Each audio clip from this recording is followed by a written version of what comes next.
Yo.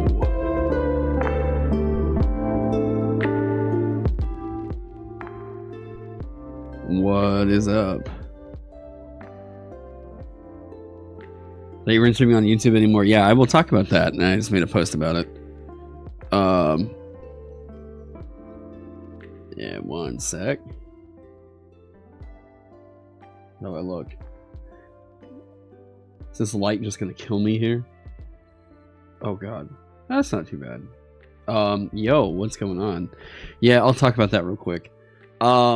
So I had wanted to move to streaming to Twitch, just basically only Twitch. Ew. What up, Gil? Yeah, so I wanted to stream with just Twitch for a while, and kind of see how things are going to go. I really like their UI.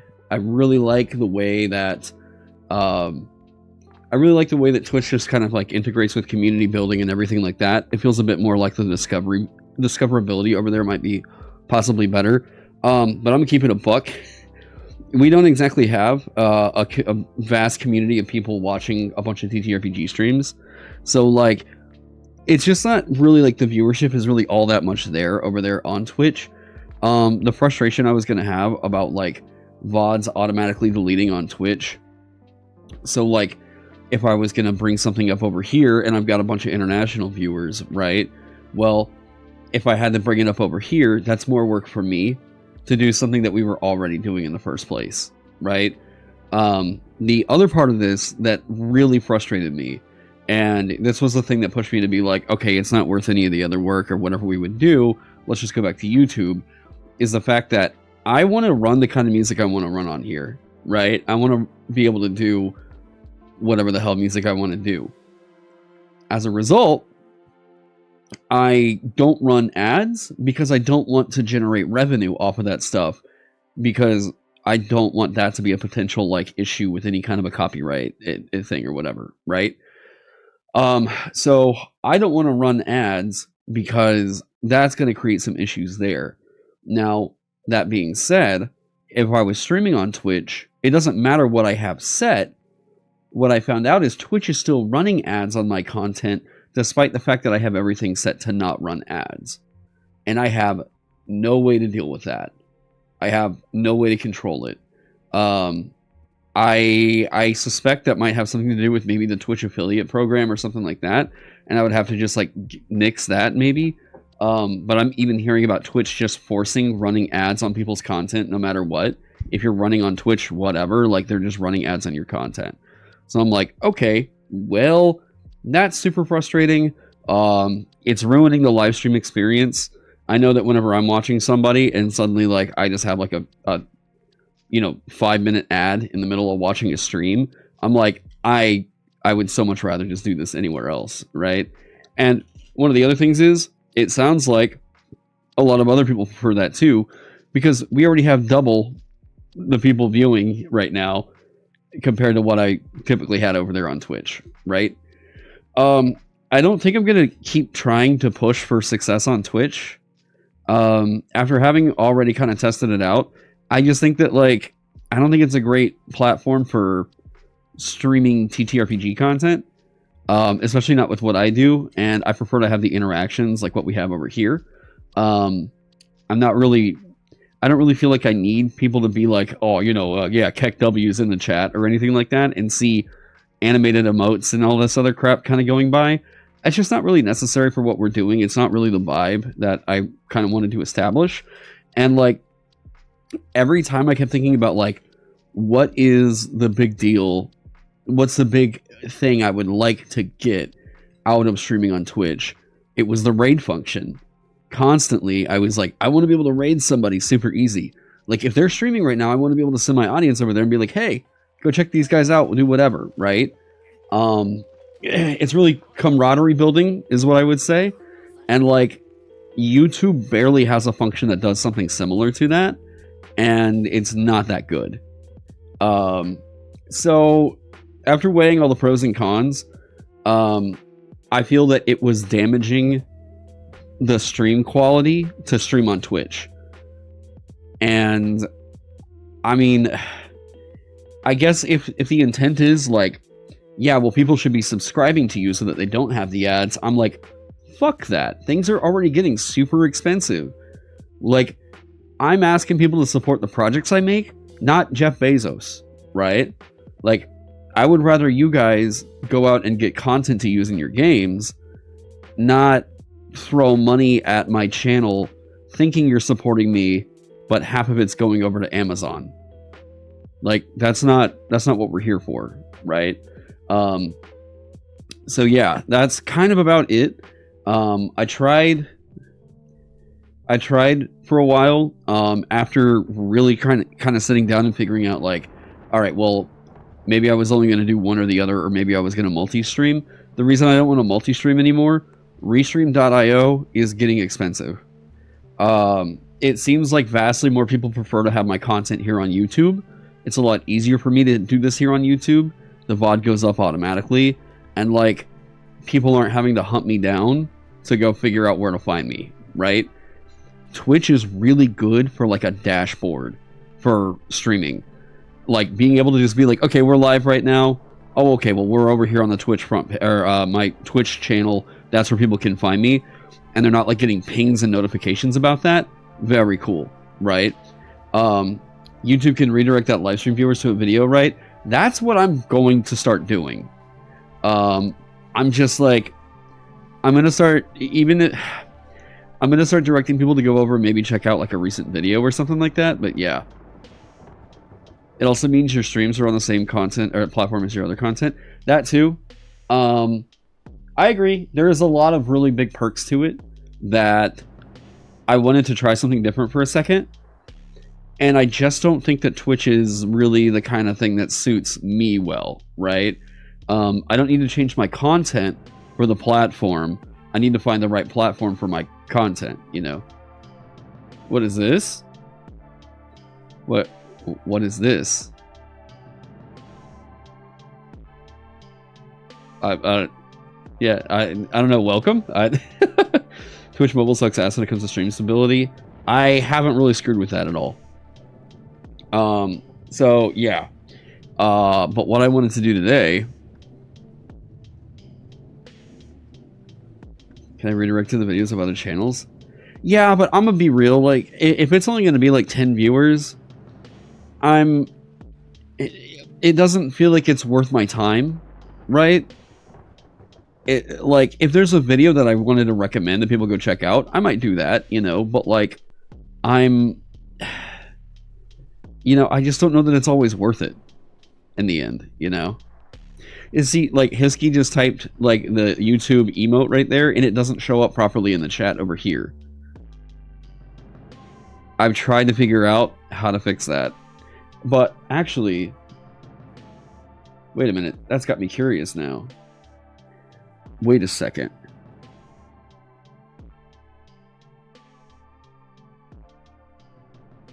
This chat box is... Right. Okay. This is what's pulling from... Where? Where are you getting information from?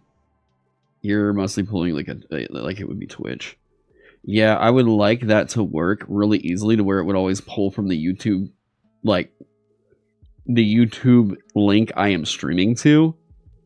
It's so frustrating. Oh shit.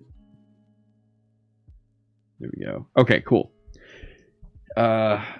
You just hate Twitch because it's constantly super laggy to watch on mobile, is what you're saying? Experiences from an Android and iPhone and iPad. Gotcha. Yeah, I don't think, like, viewability it's all that great. And one of the other things I would like to allow you guys to do is scroll through a stream, because it is infinitely frustrating to me whenever I'm like, I need to go back and see what was going on. Because if I'm doing like an education stream, why the fuck would I do that on Twitch? Like, if you can't scroll back through through my video unless I upload it as a VOD, what? That's not helpful. That's not helping me. That's not helping you. It's a bad format, right? So after thinking about this for a little while, I decided to go on ahead and just go back to only doing YouTube. there's too many factors really with Twitch that make me think that like it's just not really the place for growth. At least not right now. I guess the argument there could be like, well, you could innovate on the format or something. And I'm like, I am 35 and I would like to do this thing that I've been doing for a while. And like, I think the thing has been working and the shakeups have been hurting it. So yeah. Anyway, so we're back on this. So hey everybody. Hey again. How's it going? Let me see here. All right, what are we doing today? Business card dungeon. Maybe that's too small. Maybe a postcard.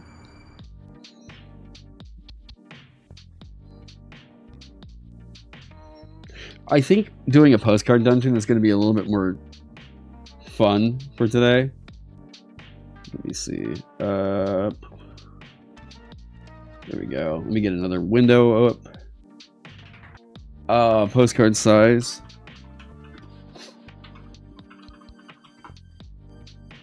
Four inches by 6 inches.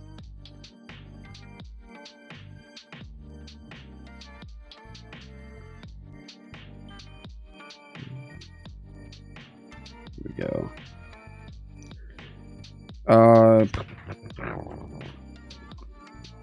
How about a trifold pamphlet? I guess. I mean, I am kind of just trying to figure out some stuff with publisher.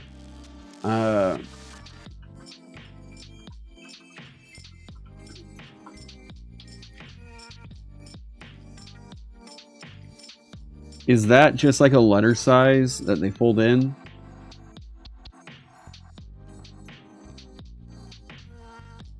Okay, so it's just like a letter size? Here.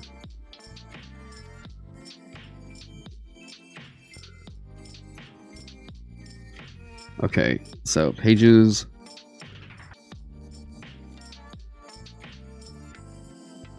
Now let's get this landscape. CMYK. All right, everything should be good there. I'm looking for bleed. Yes, thank you. Margins. Ooh. Okay, so we don't really need to screw with that too much because this is going to shake up. Wizard Thief Fighter has some great affinity TTRPG templates. Yeah, but we still want to just experiment with figuring this stuff out. We're still exploring here. We want to show our rulers. Okay, so 8.5 by 11 divided by 3. We need 8.5, or wait, we need 11, right? We need 11 divided by 3? Is that right?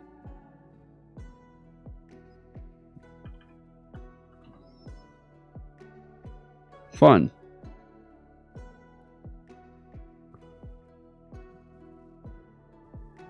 Was that 3.336 or 3.666? 3.666. You're happy to be the devil in your ear again about affinity? I would love, like, backseat me a little bit. Let me know, like, if there's a thing I don't really know how to do, give me a heads up. But yeah, I always learn best by simply experimenting for a while. Is there a way to get these set up on the exact thirds? Okay. Gutter? What? That shouldn't have a gutter. There shouldn't be a gutter there, I don't think. Oh, wait. Oh, wait.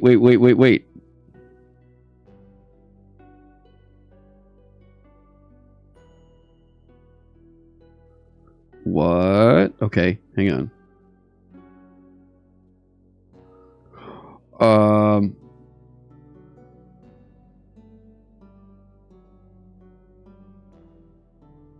Why did that change? That changed, and then it didn't actually put some gutters so you'll see? Right.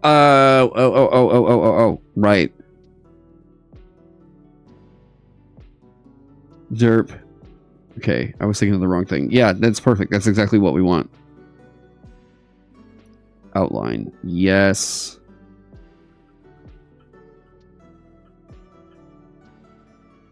Okay. Interesting. Okay. Now, that's very odd that the margins are also a boundary box for that. I would way prefer if they weren't. Okay, so we have the column guides here. This is for a grid-like thing. Well, so what I'm thinking about doing... Oh, that is... We just do that, and then we get rid of it. Bingo bango. Alright, we got it perfect. Cool. So we have our trifold. We're going to do this on 2 different pages, so we're going to add this up here. Right? But we need you to have the grid. So do we need to duplicate the page instead of... Okay, cool. Alright. So, we've got that. Now, the thing I need to do is start setting my paragraph styles and text styles and things like that. Okay, heading 1, heading 2. They have a lot that are already in here, which is fine. Oh my god, if bulleted lists in here are separate for each list and not... This is going to sound super confusing. If it's separate for each list... and it isn't like global, oh my god, please let that be the truth. I don't know what the vibe we're going for here is. I'm just gonna pick there we go, random color. All right, chat,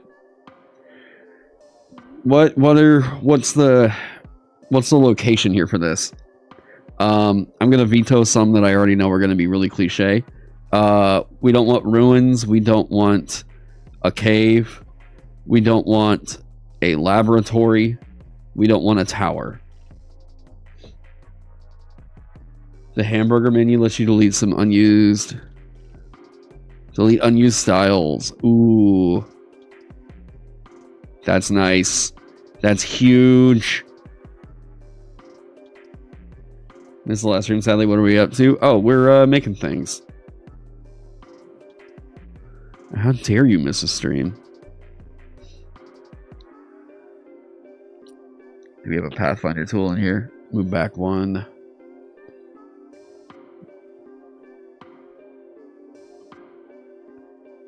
And then maybe just not expecting people to... Is there object, maybe? Table tag transform. The hit game Pathfinder mentioned. Also, you're not in nested view. You can nest the text style so that it hides the derivative styles in submenus. View mode. You're not in nested view.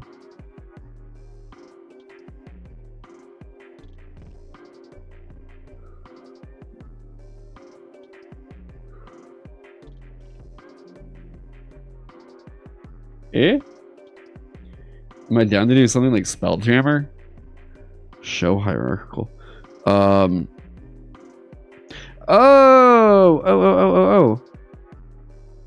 neat. And you change the base in it. Oh, it shows you all the based on right there. Yeah, that's better than what InDesign's got. Here, okay, if I convert the curves, boom, boom. Does that do what I'm thinking? That is huge. That's pretty it's pretty incredible compared to what InDesign's doing.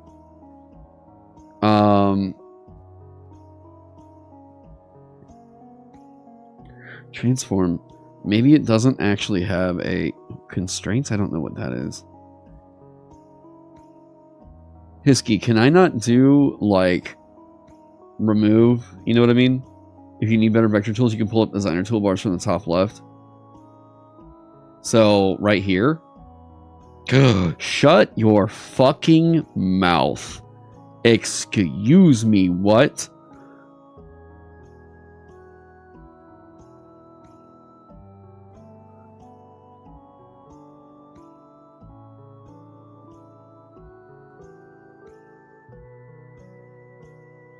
I don't have to go open up designer. I can just access the tools from the software. Have I been? Oh no, we're good. We're good. Hey, thanks, Bud. You've been so busy this semester. You haven't been able to make answers stream in so long. Oh no, you're good.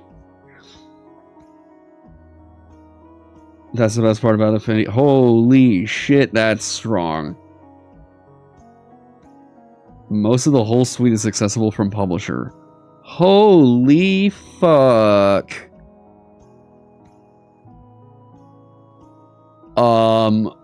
That's big. Okay. So we need artistic text versus frame text. The table tool. Interesting. So that's not handling it as something in a text frame. You haven't had it crash on you yet? Wow, and it resizes for you like that, huh? You don't have to do per cell? But what if you wanted to do per cell? Oh, shut your fucking mouth. Are you kidding me with this?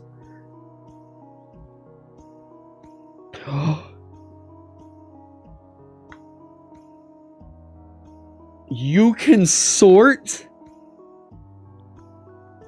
You can sort?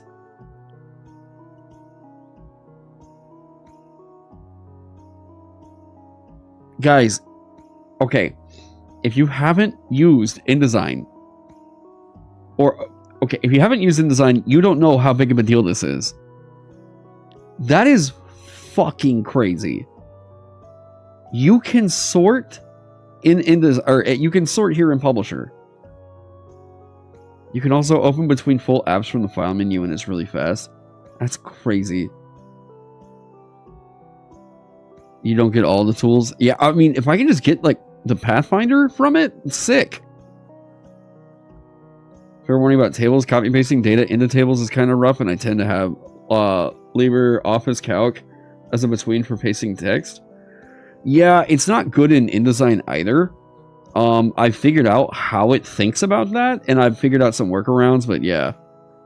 You don't need to go through and make sure all your stuff is alphabetical before putting it into the table. Or, like, by the time that you're in there, and it's like, okay, we're here, we have to decide if we want to set it, because there's over, like, 1,000 cells in this table, and if we need to reorganize it, this fucks a lot of things up.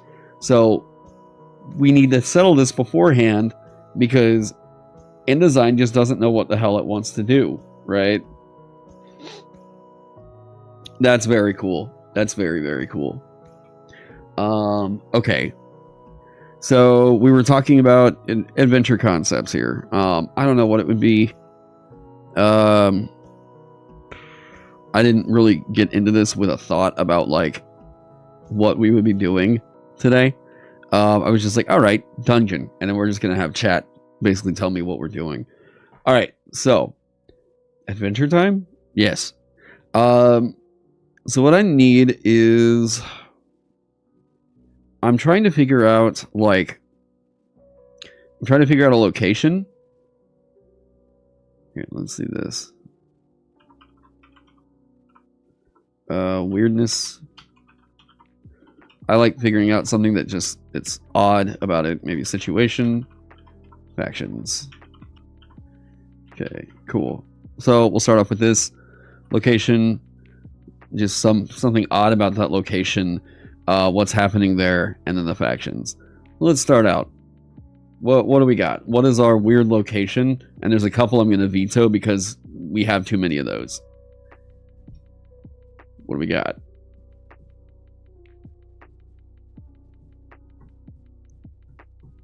Should you repost your idea? Oh, I can scroll back up for that. You had the idea of a museum that held a bunch of magic items, and now the other artwork is coming alive.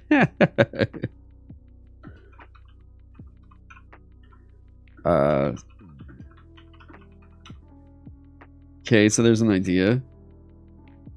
Arcane Subway.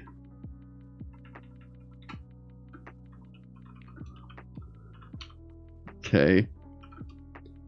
A gift shop? I think that would be something that would be like in the museum, right? The gift shop thing is a fun idea. Town on a big tree.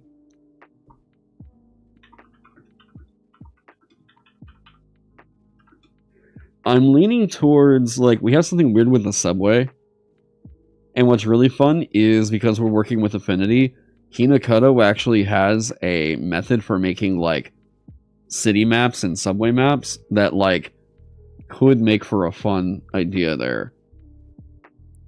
Prodigal Son returns to YouTube. Was that efficient? That's funny. Yeah, I kind of went over it a little bit earlier on. Twitch is just, it's not gonna work out. It's super frustrating as a viewing experience, it turns out. So yeah. Museum, subway, town on a big tree. Okay, the idea that the museum stores magic items, maybe we could say it's like a well, it's gonna inevitably go there whenever we say fantasy museum, right? If you want to make the subway weird, give the subway train centipede legs instead of wheels. Yeah. You like the idea of a subway in a world like Adventure Time? So, like, okay, maybe it is. Like, that was just our zinger right there, right? We have a subway. Alright, cool. I like that. That's different. Alright, weirdness about it. So, like, already, we start with the concept of, like, there is some kind of a... there's, like, a transportation network, right? Alright, cool. So the weirdness about it. Of course, the subway trains are, like, you say insects. See, but you guys are just writing Hollow Knight. So, like, we've seen that before. Let's get weird with it, right? Like, let's... What else we got? The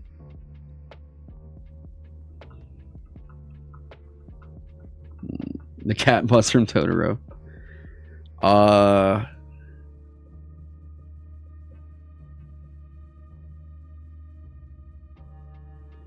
See, there's like, there's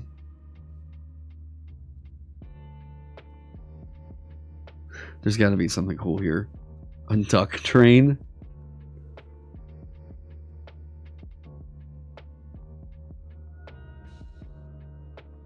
It's got to be like, I like the idea of having the vehicle, right? We do have the subway. It could just be that it's abandoned.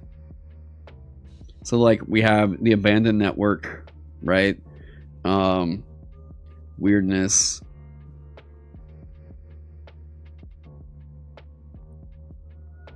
There's got to be something that makes, like, this is the portion of it where we go, like, something has to, like, drive it into the fantasy, you know? Biomech, machinery inside insect or crustacean husks.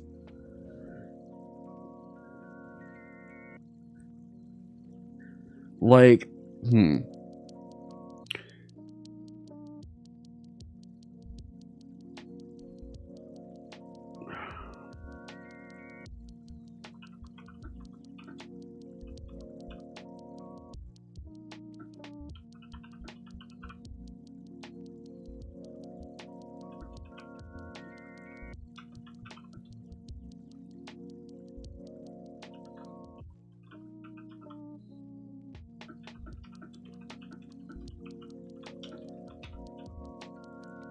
so, like, there's an idea like that. The trains are dead purple worms fitted with dwarven tech to be used as subway cars.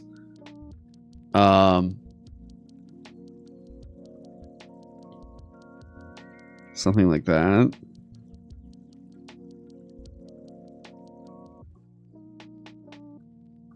Is this the artistic text frame or is that just a regular text frame? That is just a text frame, right? What's the artistic text do? Huh. Oh, and does it make the... So the text box isn't really a thing. It's just kind of the... Ooh, okay. Yes. Oh, buddy. Oh, buddy. Okay, that's quite cool. Are you a layer? No, you just went away because there's nothing inside that, right? But we can edit the individual layers in here. What is this? Master A. Oh, it's just an artboard? Master page, gotcha. Okay. Make a circle and then click the circle outline with artistic text tool. Make a circle. There we go. And then click the circle outline with the artistic text tool. Is this just going to be like fit to path?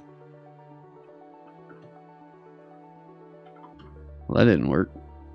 What did I do wrong? Click the circle outline. Maybe you meant no fill. Shit. Okay, so we have that. Right? Okay. A bit tricky to get the tool to show up, but yes, it is fit to path. Like, artistic text.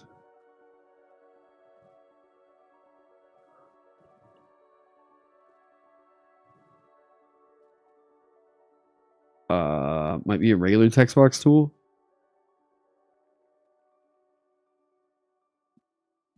Hisky, I'm not seeing it, man. I would think it would be artistic. Could be something to do with species of mosquito that's only been found in the subways.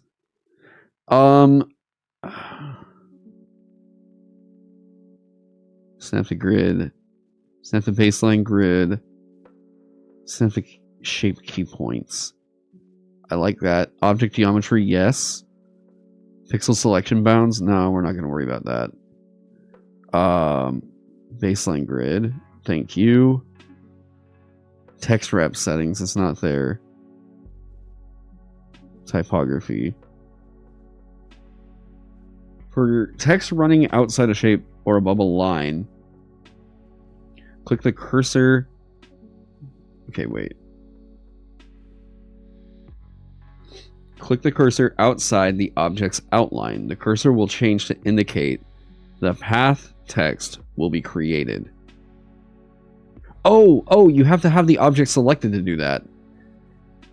Now this will go around the circle. Yeah, there we go. Okay, that makes a lot more sense.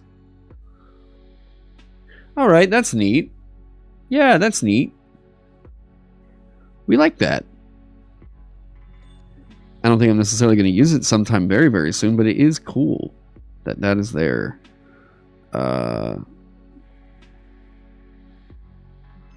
Now, yeah, it's linked it to that. So I'm curious if we do... Yeah, but how do you edit the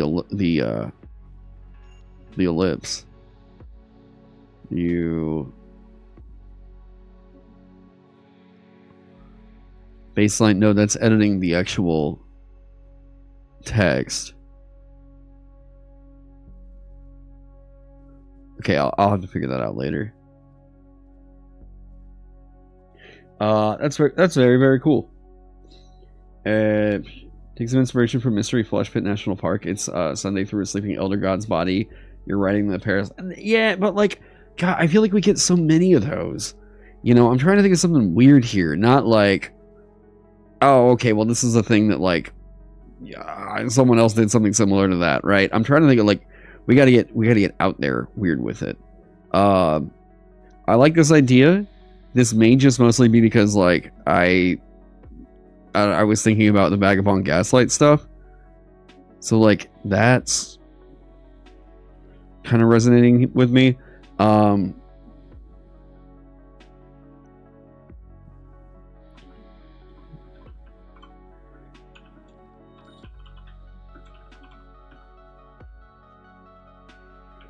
Ooh.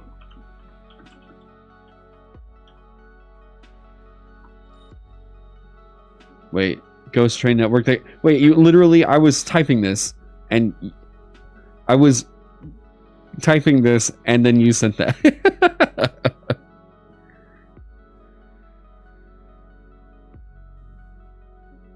What if the rails are powered by a dwarf sweatshop?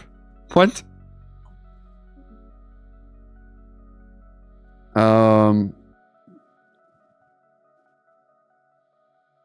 Ghost Train gives you yokai vibes, but that's like saying Ghost Train gives me ghost vibes.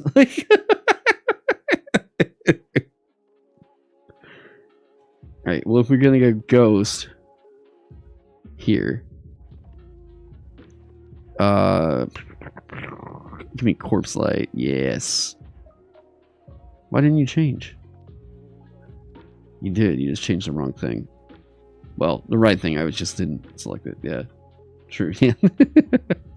I like the idea of the ghost train.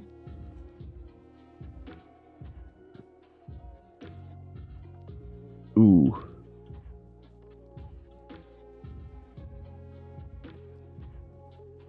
Of what though?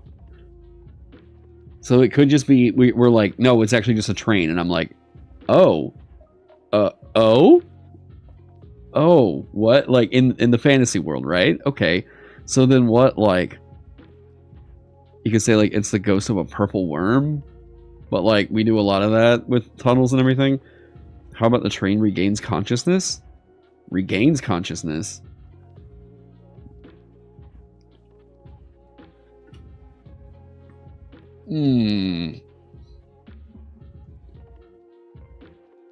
For purple worm corpses. My neighbor Totoro style. Like, wait, what? What? Wait, why do we have... We had two Totoro references going on in this one. What about ghost trains, maybe? The train is a transformer. What in the Choo Choo Charles is this? I mean, Ghost Train is like... This has been a legend that's been around for a while. Now we've got to make it fantasied, right? The ghost train is fueled by the souls of people who trying to skip paying the fare. I think it's just weird enough that it's like it's a fucking ghost train. That's already like what? Okay, so we have it's a ghost train. This is normal.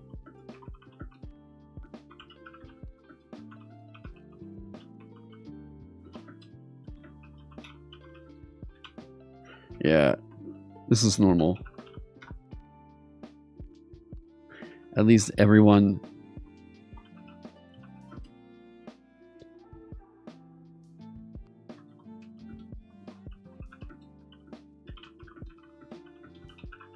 I kind of like the idea everyone seems to think this is normal. It's like... Yeah, dude, it's just the Spook Express, all right? Like, don't worry about it. Like, what's the deal? It's just a fucking ghost train. Okay. My favorite type of weirdness, normal. Yeah, that's the thing though. Is like you really make it fantasy by being able to be like, yeah, that's. It's not that you make it normal. It's that you take the weird and make it normal, right? You think in a buried subway tunnel in the Magnus archives that teleports you to a cave dimension? I have actually. Val from Corkboards told me to pick it up, and I've got the book somewhere. I have Magnus archives. I just haven't really gone through it yet. The party is tasked to exercise it. Like, guys, you have to exercise a ghost train while it's moving. That sounds very like Mission Impossible-ish. That's kind of funny. Exercise the train.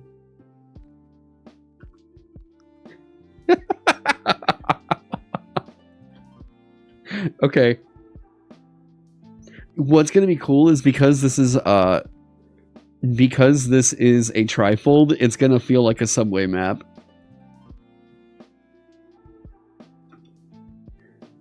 Yeah, the party just goes flying when the train discorporates. Yeah. Just like anyone on it, like, whoa! Okay. I'm bought by the big carriage industry.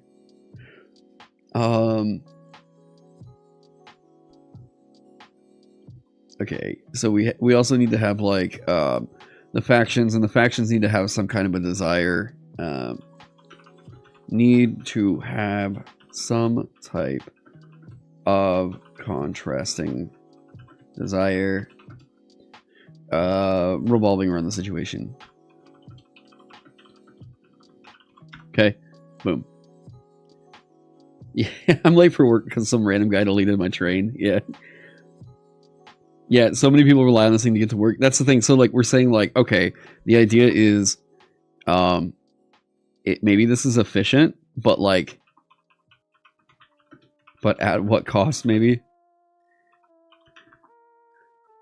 There's like a necromancer that was like, no, I had this idea for a fucking train company.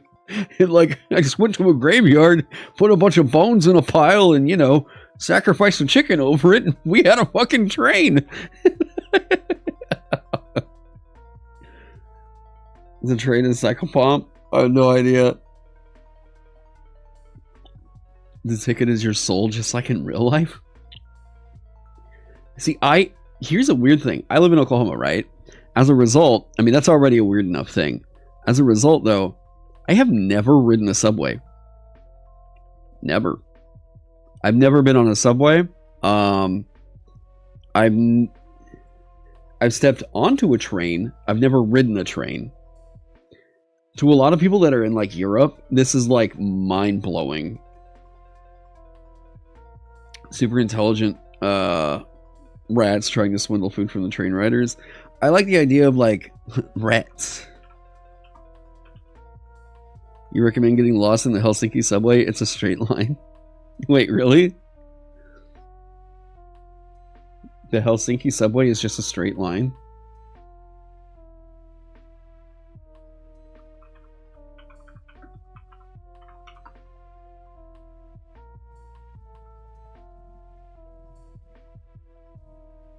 Is it the one that just sort of looks like a... Wait, that is not a straight line?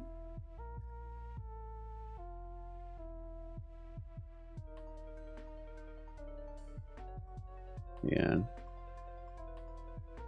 What is it? Oh. At least this is what I pulled up. Wait, is it a Swedish straight line? You were like, that's a straight line. And I'm like, maybe? You're riding the metro in real life after playing Fallout 3. Oh, after playing Fallout 3 is fun. If you want a good subway to draw inspiration from heavily looking at map lines. Yeah. That is not the subway. What is this? There's an amusement park up in Boone called Tweedsea Railroad that has an old locomotive that kids can ride. Oh. That's the whole ass transportation network? Well, I mean, if you said... Wait, I thought you said the Helsinki subway was a straight line. Oh, so this is like... Oh, the metro. Oh, wait. The red line with the M is the subway? The red line? The orange line? Hang on, can I... What is it? Okay.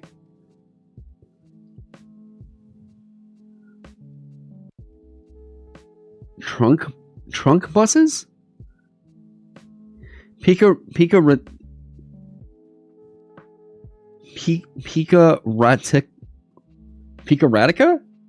Radica? Maybe. The orange line. So the orange line is your subway system. Hisky, that is not a straight line. Bro, it's the metro. But that's the thing is like, so metro means something different, I think. Because like here in Oklahoma, that means the buses. Like that's just your like you're riding the metro is like riding the buses. So the metro for you guys is subways? So a metro is always subway. Is it? Are we just stupid here in Oklahoma? Because we call it like metro transport. That to everybody else, the metro is the subway. We could just be back ass words. The metro is like a supermarket here. Wait, really? In Montreal, the metro is the subway as well. In Minnesota, metro is the bus line. Yep. But there are metro bus lines. Yeah, see, that's the thing. Is if riding the metro just means riding the subway, and like we're the ones that are wrong, you know, yeah. I don't know how we got here. This is supposed to be an offhand remark. We're studying. This is research. These are buses that take you to the metro. Oh, interesting. We have an S-Bahn and a U-Bahn. So, Metro is just short for metropolitan. In most cases, it's train though. Interesting. So what if? God, what would be the interesting thing here? So like, train heist to exorcism. Is that what we want to do? If we're saying that like it's a subway, right? I think like the like high action thing we could do here is either we do a train. It's either a train heist, like we're either doing a train robbery, or I mean a train exorcism is something that if people were to pick it up and they see like, wait, we're doing what to a train? Like that's what you want, right? Yeah, that's the kind of reaction that you want. It's like, okay, so there was an artifact, right? Let's say this. There's like some kind of a relic that's on the train that caused it to, okay.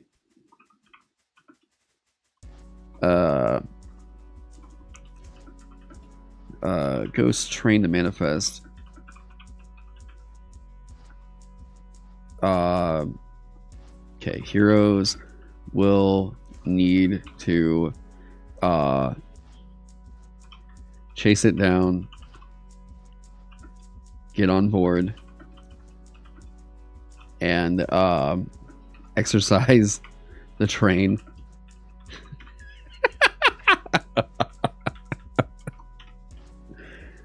Okay, so I like the idea that people are like, no, it's normal. It's like, this is just some shit that like someone made years ago. We forgot who, and it's been working for us. It's been pretty great. But we would have to figure out why we need to get rid of it, you know? Do the passengers become ghosts while on board? I think that would be really inconvenient and kind of, I mean,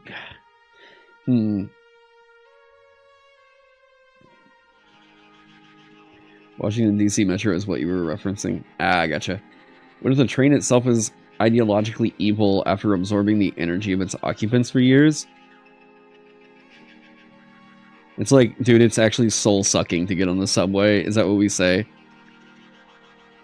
Do we make this a meta commentary on society through a TTRPG adventure? Ghosts are upset because it feeds off of them.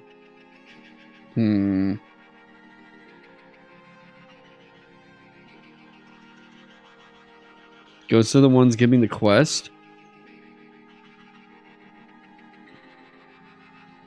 You want to privatize the transportation for profit? And someone's like, wait, hold up. This thing is awesome. It's a ghost train. That means there's money to be made in this. And we need to be the ones making that money, right? You want to go down that line? Some new dwarven architects want to build a new train system. This is the old train for the subway. Yeah, so they're like, look, getting around is soul sucking.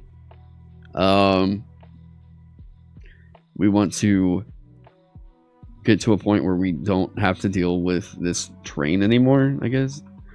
I'm kind of experimenting to see what we can get with an interesting layout shape. Maybe. Oh. How about I just flip you? Can you...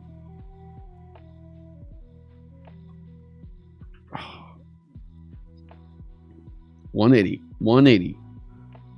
Why don't you do 180? I'm also a little bit weirded out by the fact that it left this up here. Can we convert to no raster size? Expand? Can we expand this? Is this going to be part of the layer? Expand stroke? No. Maybe? Convert to picture frame, convert to text frame, raster size, create style, add to swatches. Why won't you just 180? That's, ooh. Oh, that's fucky wucky. What are you doing? You need some stroke to expand before you do. Well, this is the thing, like, what? Wireframe. It's still using the... It's like acting as if the vector that's still there is the one that we skewed. And I'm trying to see if I can't get it to just do what we have appearing right here, right?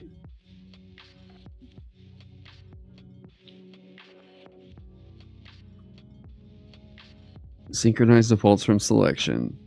Revert defaults. Show alignment handles. Hide selection while dragging. None of this is really what we want. Geometry. Compound. Fill holes. That didn't do anything. You want like a regular selection box, or I mean, yeah, I was just trying to get the shape to like invert. Sorry, I say invert. I was trying to just get it to flip upside down. You can always put it in a picture box. What does that mean?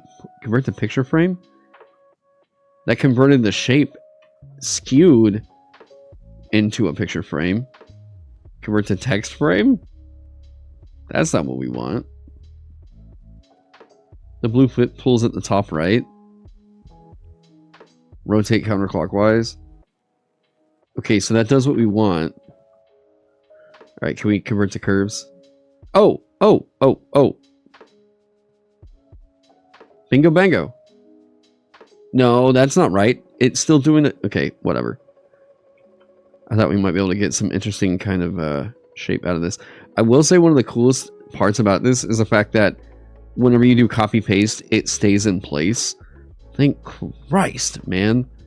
That's one of the most obnoxious things about Adobe products. Oh, copy paste? Okay, we'll put it right in the middle of the screen. No, just leave it there. Like, the placement is a property of the object. Please leave it there. And whoever's like, oh, that's just Adobe's quirks. That's what it does. You know, I'm like, no, shut up. It can be so much better. Like what they're doing right here. Oh, well, you can install a plugin to make Adobe do that. I don't care. We're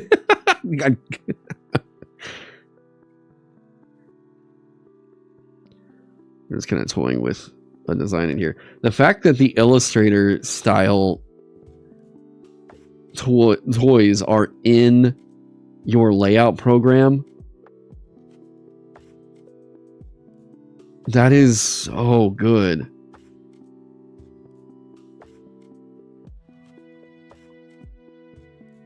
Shit. Come forward. You come all the way forward. Is this going to do something weird? Okay. Ah, see, that's fun. Yay. Okay. I just had an idea. Alright. Enter while selecting an object for multi-duplicate. Hit enter while selecting it. So, okay. Oh, wait. Oh. Hang on. Angle? Oh, rotation. Okay, 45, 40. Let's just see what happens. 16 at a fun. Oh shit! I just gave myself work. All right, yeah, that's cool. That's fun. That's nice. Flip horizontal. We could have just done that earlier. Still very strange that that's all up there. Control and return. It's not letting me do that. Here, we'll do that, and then convert to curve. Convert text frame. Convert to curves. Very strange. And then it still does that. Weird. Very, very weird. Could put it in a picture box. Yeah, I don't know. That's very, very weird. Okay, so we have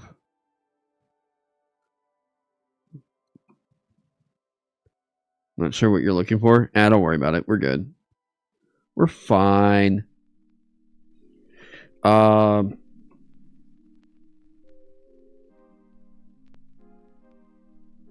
selection fit the shape. Basically, yeah. But it's odd because this is going to cause some weirdness with other things I could see down the line.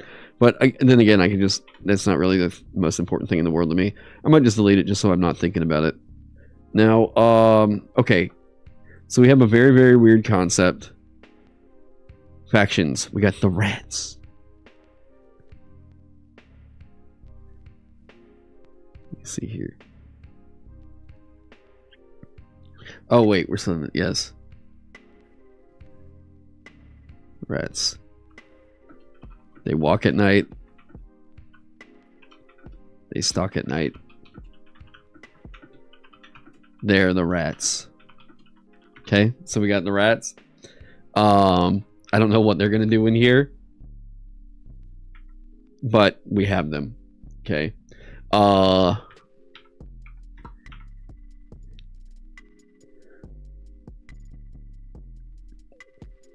What, like, runaway trains. There will be a giant rat that makes all the rules.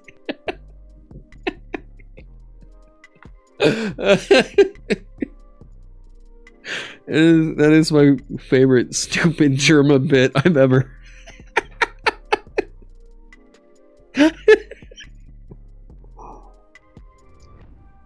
I don't know where the hell that guy's sense of humor comes from, dude. It's so fucking good.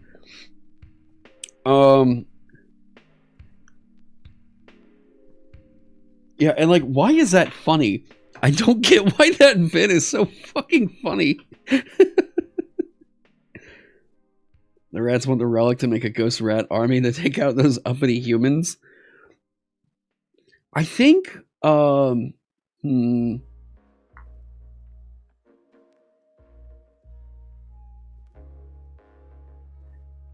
right, let's think other sewery stuff, right?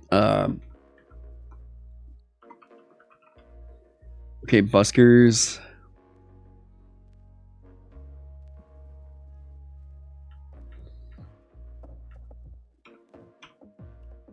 Yeah, because this is suddenly, now it's actually kind of becoming,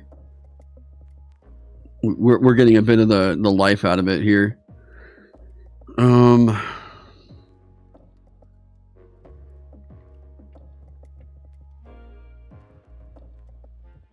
So there's a relic that caused the ghost train to manifest.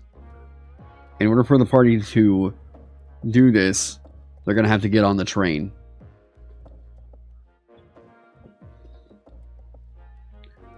And it's more interesting if the train doesn't stop. Like it's just like on the runaway or something like that. Did the rats cause it to...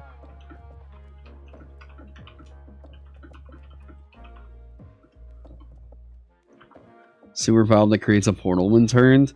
I think we'll have to include sewers in here at something. Like, that's gonna have to just be a beat. We also have to remember, though, our scope. We're talking about a trifold, right? So, if we're talking about a trifold adventure, we have to make sure that we keep this down to, like, a situation, right? So, if we include sewers in here, we're starting to lose a little bit of that scope. Although I would say it might be kind of interesting if it is this train kind of running through these sewers. It's like, these rats are like, we don't know what happened. There was just a fucking train showed up.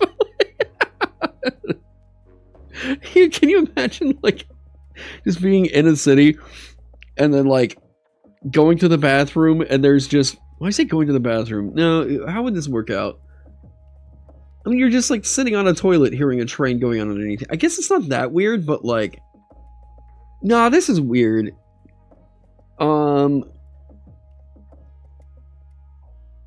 What do we do with this?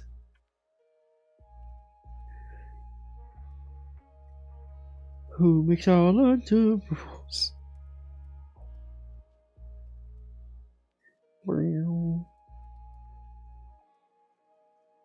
We got... Hey, there we go. Sweet! We are playing Vagabond at 6 o'clock.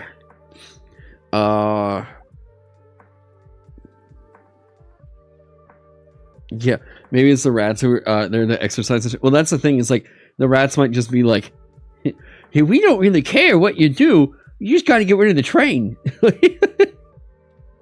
Like, so maybe the party, it's up to the party to just figure out, not exercise the train, get rid of the train. Okay, so they have an option. Maybe like, yeah, we don't want to write their answers.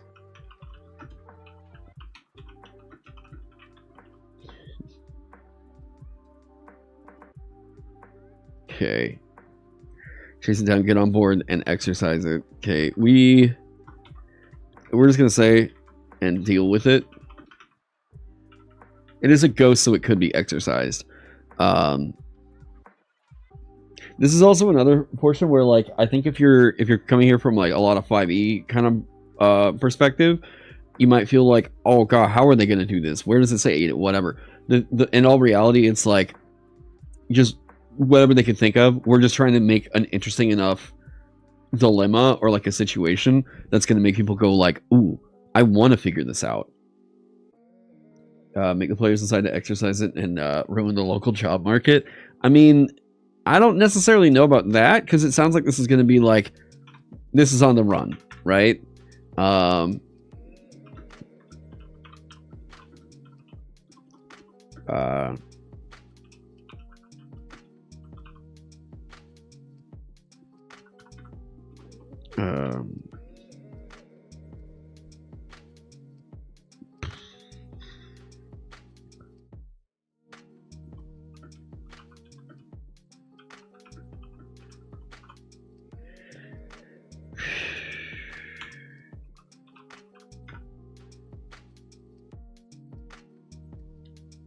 I like this idea. Music is a thing that keeps the train, like, doing its routine. And each one of these stations has buskers who's there. This kind of makes buskers feel like a bit more magical, like, guardians of the subway in a way.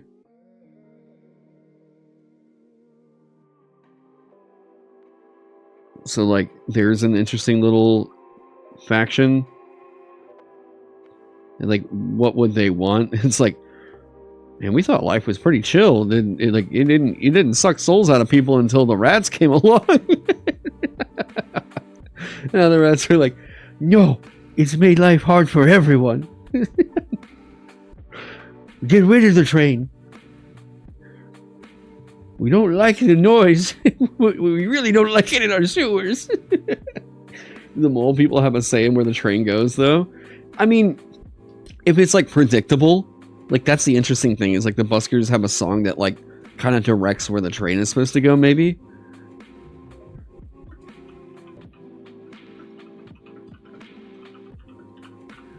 That's cool. All right. Oop. Okay, do we see this? Do we feel the like kind of fantastical nature of it's kind of like blossoming a bit, right? And we're not settling for like a lot of the tropey shit. Would there be a reason for a were-rat, or do we even need one?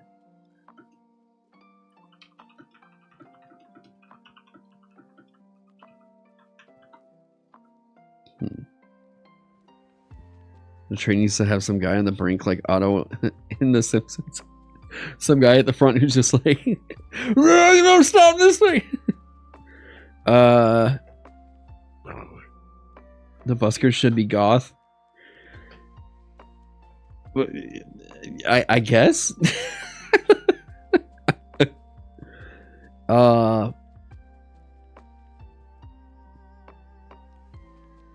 Okay, so we have these factions. We need. I think we could go with another.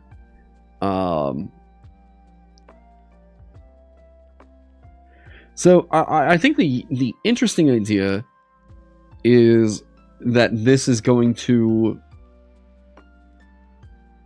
basically be on a subway map, and that's going to be like our dungeon map. I don't know necessarily what that's going to mean. How many shapes are in this fucking thing? Rectangle, ellipse, rounded rectangle, triangle, diamond tool, trapezoid, polygon, star tool. Please tell me you can change the number of points of the star easily inside of the program. You incredible bitch. Holy shit. I didn't know you could do a 3-pointed star. Look at that. Oh, and oh, shut up.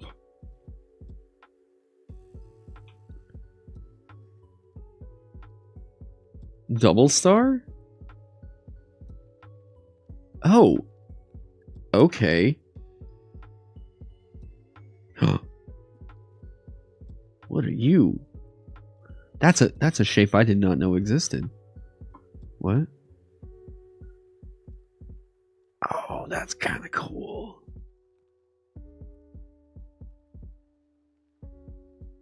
What? You're fun. Okay, what else you got? Great stream content, Taron.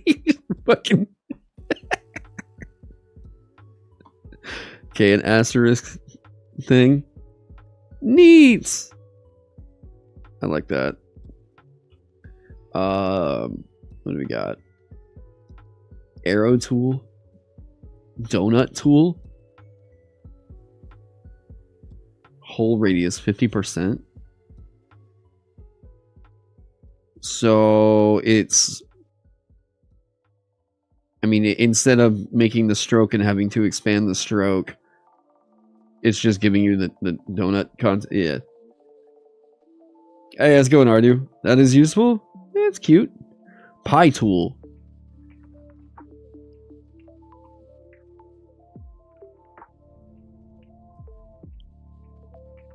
That's very good. Heck, man. Fuck. Segment tool. Angle. Oh, okay. And then, oh, you're fun. Okay. Crescent tool, cog tool, cloud tool, callout tools, a tier tool. Is that? Oh, shut up. That's really nice. And you can change the drop. Oh. Ugh. You already know what you're gonna do with a 8-hour. Wait. So you already know what you're gonna do with the 8H you used on Vagabond now? With the what? With the what? Some shapes have nice presets into the cog icon. The 8 hours I used on Vagabond now. Wait. So you already know what you're gonna do with the 8 hours I used on Vagabond now?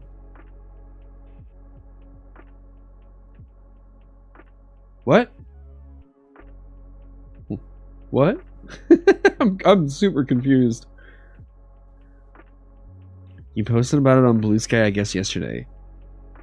Oh, you mean what? Oh. No. That does make sense. Okay, I was like, wait, what? Yeah, no, there were a few days there where I was like, well, now that the game is done, what, like, I guess I don't really have to pick at it anymore. What are we doing? And I was like, confused a little bit. Like, yeah, I don't know what to do right now. I feel like this has been my day for so long that I'm like,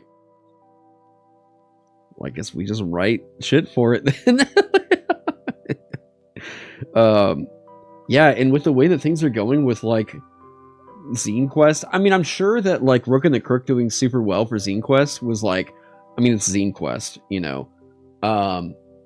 But, I mean, I don't mind,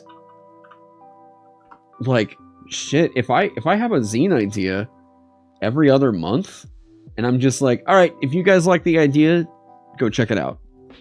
I don't know. I don't really know what I'm supposed to do with it. Yeah.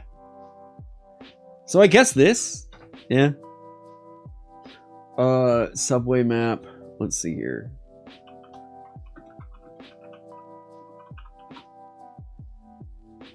Okay.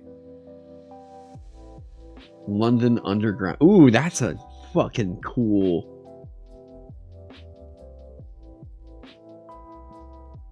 Yeah, here. That's a super cool map.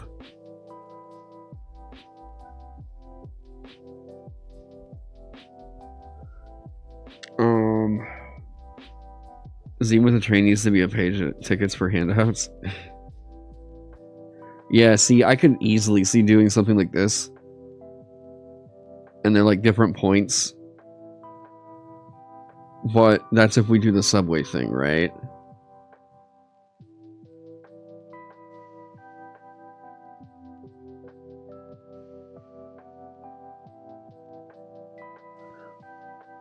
Is that...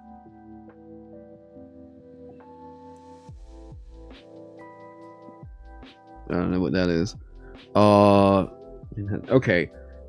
Look at Moscow or Paris Underground. Hang on.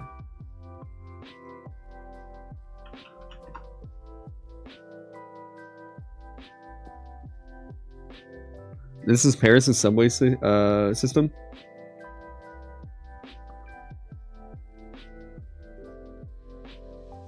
I always kind of look at these and I'm like, what was the intent there? Even if you don't follow stations or anything, I think it would make neat theming for the map. Yeah, no, for sure.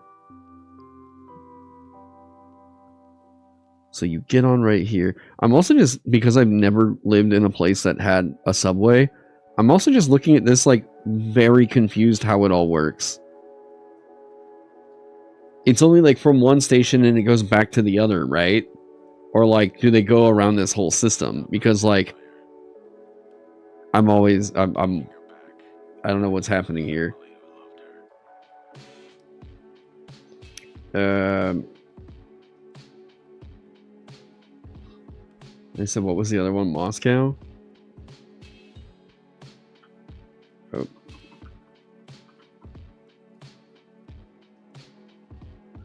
Okay, see this? Yeah, I can see, like, with the big circle how they connect, right? Each line has its path, some of them cross each other.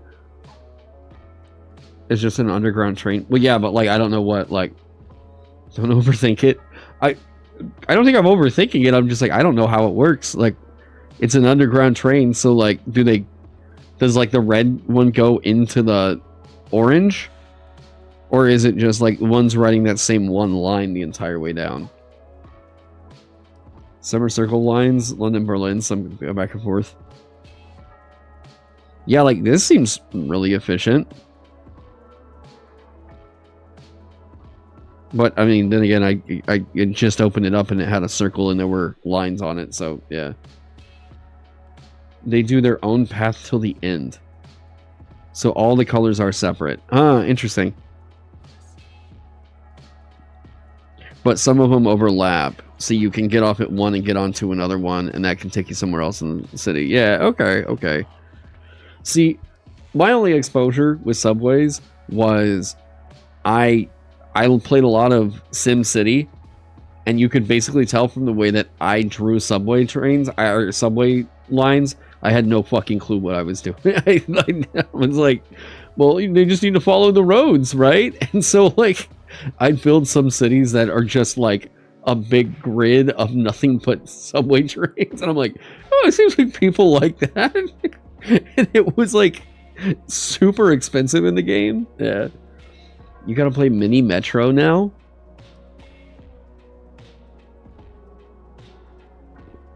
Brazilian explaining subway to a EUA dude? Wait, what? No, I'm in Oklahoma. Oh, yeah, there you go. Mini Metro. Strategy simulation game about designing a subway map for a growing city. It has 5 stars on Steam.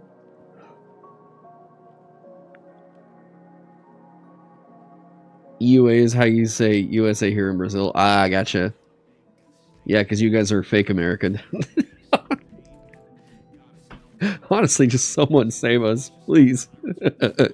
Mini Metro.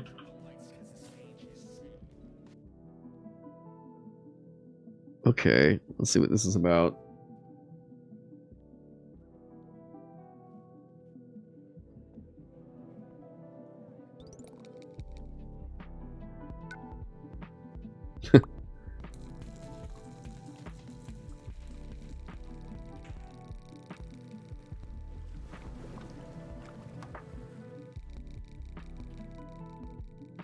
You love a subway system between our storm shelters sometimes here in rural Oklahoma. Oh, fuck yeah. Yeah. Dude, if we had a subway line, oh, yeah, that'd be so much better for tornadoes.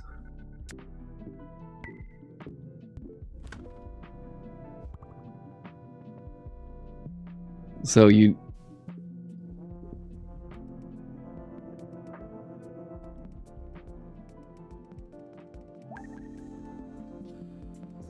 I mean, it's very calming already.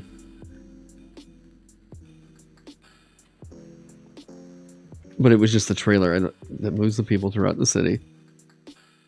Maybe buy it. It's... Oh, this is a little bit older. Oh, that's charming.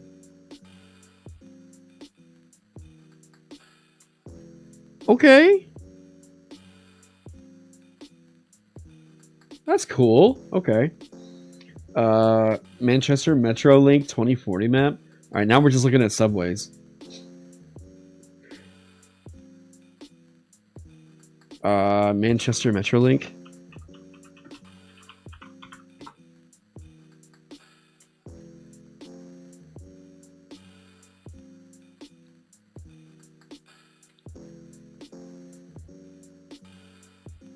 This is a 2040 map. Oh, so this is what they have planned for 2040? What they want it to be like? Foot longer flatbread. What the fuck? What? It's plans. Gotcha. Okay, so these all let off at like one big area, right? Like this would be a station. I don't see a legend anywhere here for the map. Guide Bridge, Hyde North. So they meet up at different locations. What the? Okay.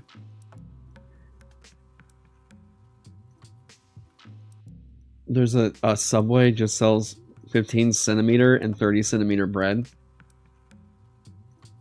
I don't know how big that is. If you speak to me in inches, you know, God's measurements. US got a better foot long sounds much nicer. Yeah, right. Give me that foot long sub. Okay, now it's getting me hungry. You have 6-inch and foot long in the UK. Yeah, I mean, because, you know, it just makes sense for people are like, yeah, give me a 55mm subway. Give me that foot long. What do we got here? Let me get something else. Music wise. Oh, there's a new A$AP Rock album. That's right.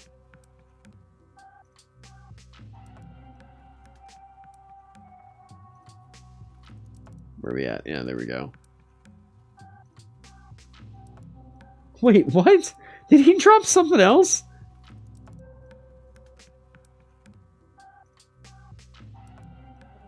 Okay, I say a new one. I guess it was new to me. I just completely missed ITS. Integrated Tech Solutions. Oh. Music is a little quiet, by the way. I mean, yeah, we want it to be a little bit quieter.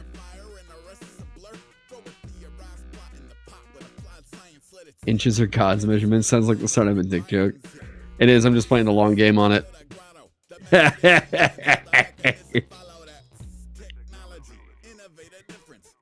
All right.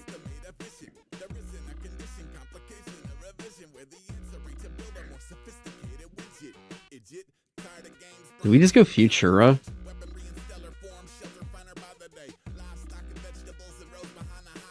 I mean, it's out of the bag.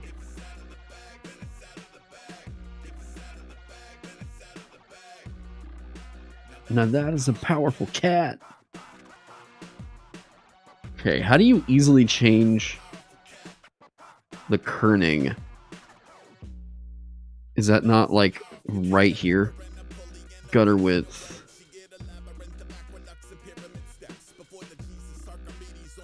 Do you have to do that inside of the paragraph style?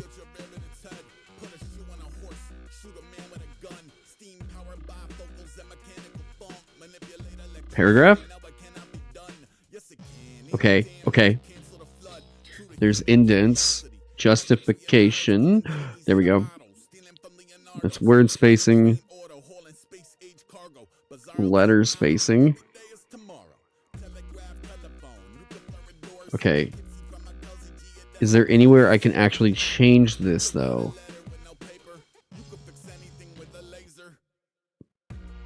Desired letter spacing. Oh, I can't change that? Okay. Alt and arrow. Oh, yeah, that is very good. Ooh. Oh, and you changed the leading at the same time? The same. Oh. Oh. Oh my. Oh, that's good. That's really good.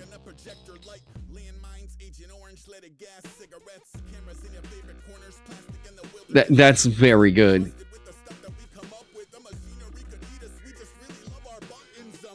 Man, I've always loved Franklin Gothic. I don't think you can really do a supplement with this font, though. Yeah, no, especially because we don't have... Well, we do have... I love this font so much. It's just not good for TTRPG stuff. Or I haven't figured out a use for it yet.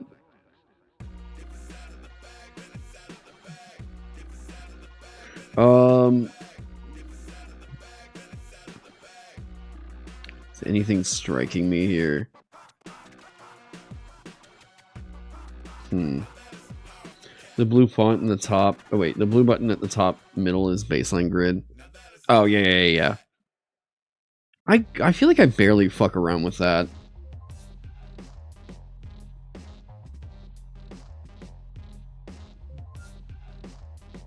I love that hex paper one. What makes it not good for TTRPGs? I don't really know. It's just you're getting a lot of vibe here with this. It feels like it reads how do I put it? There's not a lot of clarity to it on the page. I think for reading, if you're reading like a logo or something, Franklin Gothic is great for that. But I think in terms of having it like on the page, I don't really get a readability vibe out of it. It feels like I kind of get lost in the paragraph as I look at it. Because it's like factions. Factions need to have some type of contrasting desire revolving around the situation, but I feel like I got about halfway through this and my mind was already kind of trying to move around. Yeah, I wouldn't have it as body text. Yeah, that's kind of where I'm at. If I was like... And I don't really have like a big exposition for as to why, but if it was like, that's great. I like that. That's really nice and clean. It looks a little bit like Helvetica, but it's not Helvetica. And it bolds really well. Yeah. I like it. I think it's pretty. I don't think it's a great body text. But I can see, like...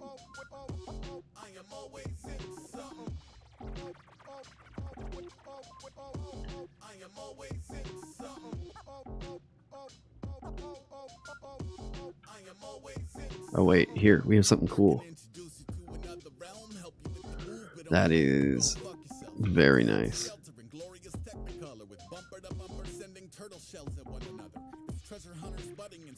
And that, oh, wait, if I shift, okay, so that keeps it proportional, and then whenever I shift, it lets me break that. That's quite good. Are you saying it's not good for paragraphs? Yeah, the body text, yeah. But see, like for this, I kind of like it as a... I like it as like a header.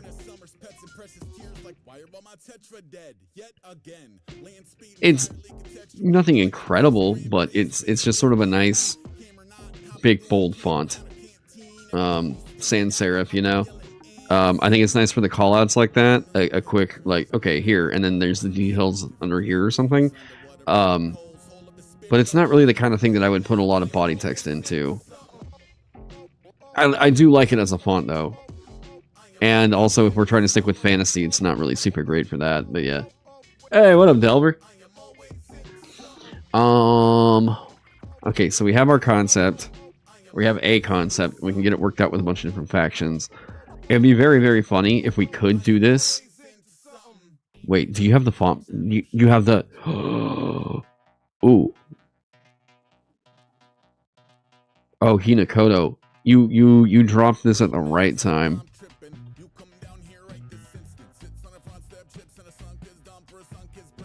Alright, so you gotta figure out how this is gonna lay out. And then...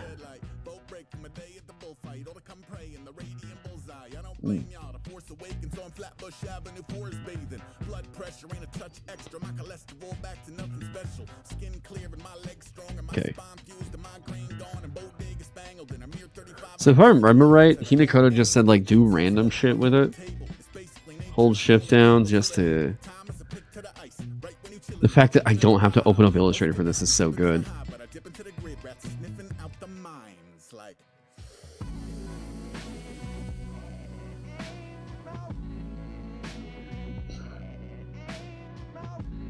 So we can just start doing this.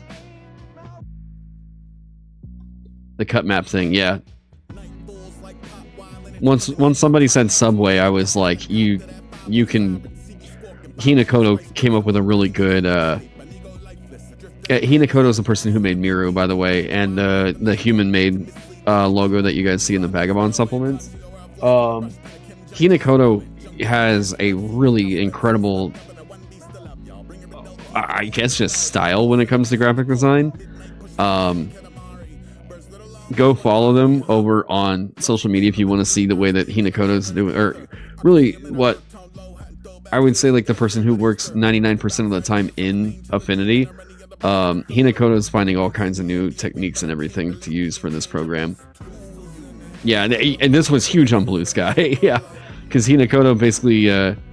So, but what Hinakoto did wasn't just this.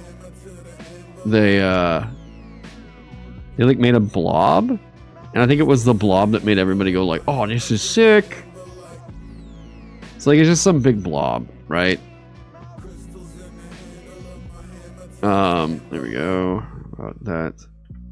Shit. Come on, connect. Thank you.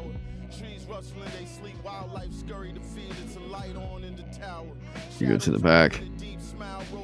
Come over here. Okay, right. So there's like this blob, and Hinakoto just kind of went through, drew a bunch of these lines.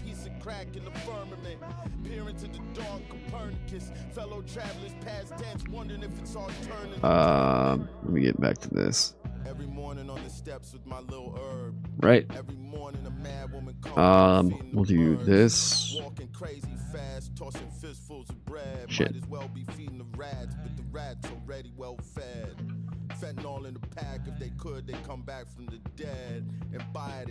Uh-huh. I remember when nights was ambulance sirens, watching them put bodies inside them. Sometimes somebody outside wilding on empty streets, dead silent, half empty stores scared to breathe. Right. I sit on steps now with my little weed. I walk the long way around the jacks, them brothers looking a little lame. All right, sweet. So now we're going to select all of these and expand. Wait, is that for each artboard? You shut your mouth. Oh my god, this program is incredible.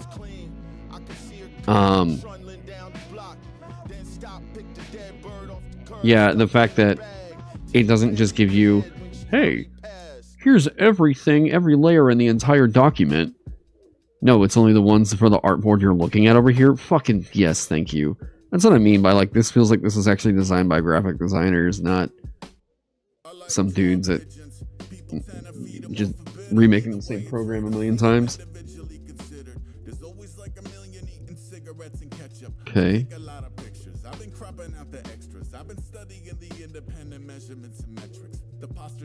Okay, it goes there. What is that selecting? Interesting. Alright, take that. Boom. Boom. Select that. Boom. Oh, what do you know? Ooh, and this looks like we have a subway map. Oh, interesting. So there's like city blocks here now, right? What we can even do. It's not ungroup. Is there like a break apart or?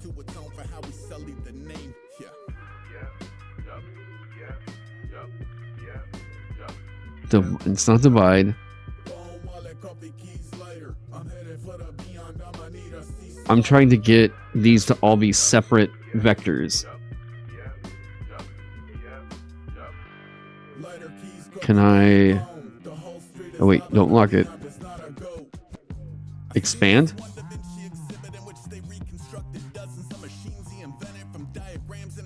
So that collapse. You don't remember the tool? Once I figure this out, this is basically going to be like my go-to for anything now. Auto select. We need...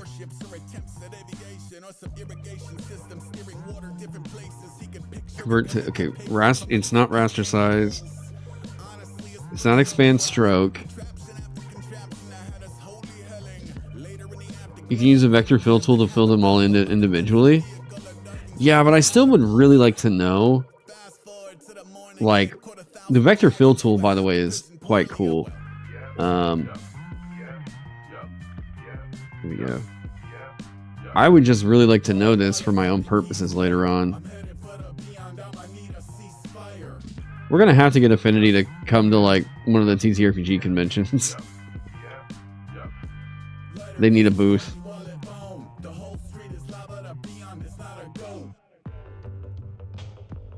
I think they've earned a free booth at Gen Con every year for free.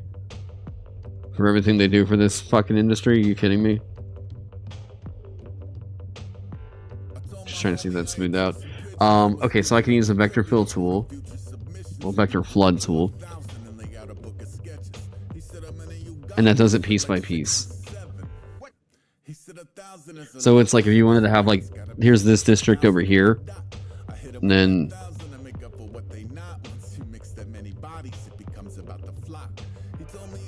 yeah, that like Grand Theft Auto San Andreas like territory war map, you know?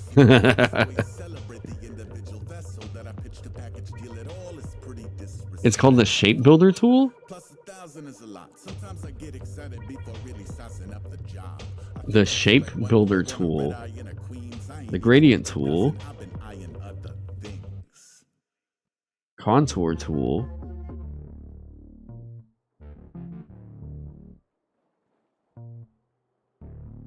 Text. Constraints. Oh, also, by the way, this could be the fact that I'm doing Affinity Designer inside of Affinity Publisher, so the whole tool set might not actually be here, but just the mere fact that this is here is fucking wild.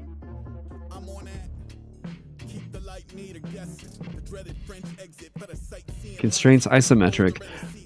This is the next tool I'm going to start looking at, because in order to use the isometric panel, a compatible grid must be configured. Click the bottom to modify the current grid. I don't know. Okay. Isometric cube? Yeah, I'm curious about this. Okay. I don't know if that's... There we go. Let's just see what this does. Close. Okay. Plane editing options. Fit the plane. Flip. Fit to plane? Ooh.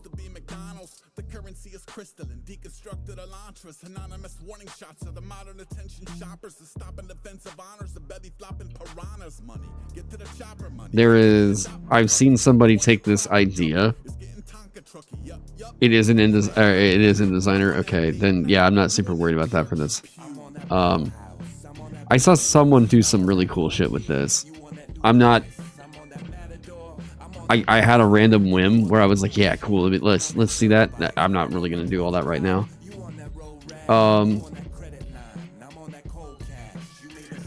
So if I was going to do, let's say, a subway map, right? I don't think that we necessarily need to use the vector paintbrush. In fact, I would probably say that's not the best tool for this. Oh, weird. That's not 45 degrees.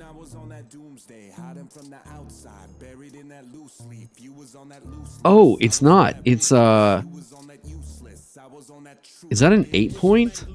1, 2, 3, 4, 5, 6, 7, 8. Back to 1. Interesting. Why won't it let you do 90 degrees?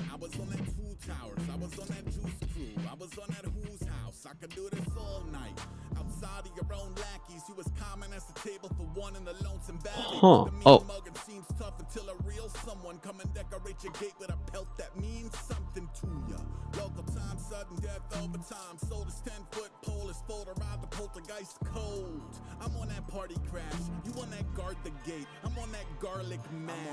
There we go. 1, 2, 3, 4, 5, 6, 7, 8. Yeah, it's an 8 point. Interesting. Okay. So if we start doing... Let's do like...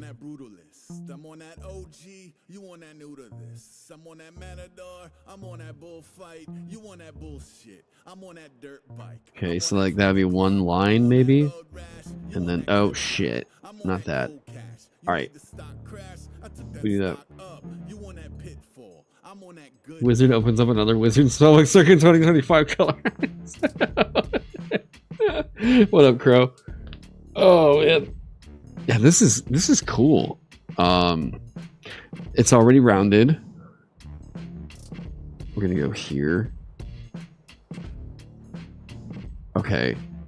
Caps. Yep, there we go. All right, so it's like there's a line. And we're gonna make this. Let's go, right. What if we wanted to... Now I'm basically just trying to figure out how you make a fucking subway map in this program. I wonder if there's a way to keep this parallel.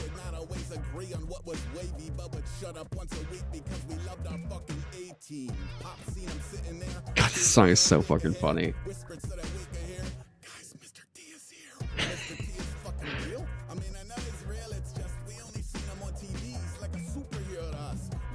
Hey, what up, Phoenix?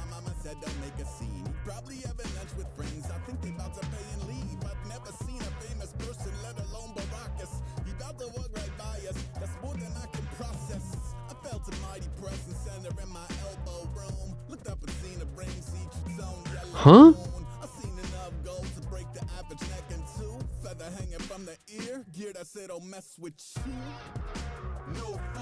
What? One line settings, you can do color even that. Yeah, I kind of figured it would be something like that. Like,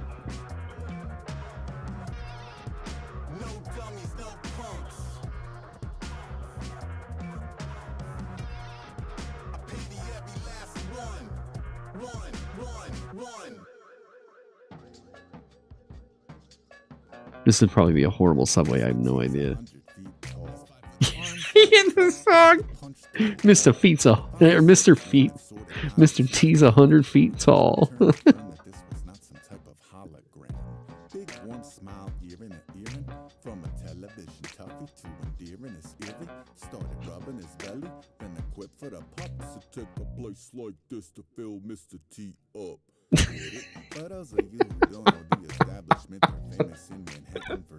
Dude, goddamn, A$AP Rocky is so great on this album. It take a place this big to feed Mr. T up.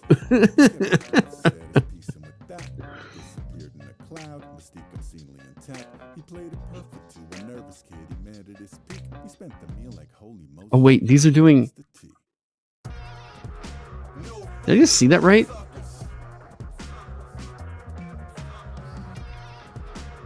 I just saw what I think is an isometric map.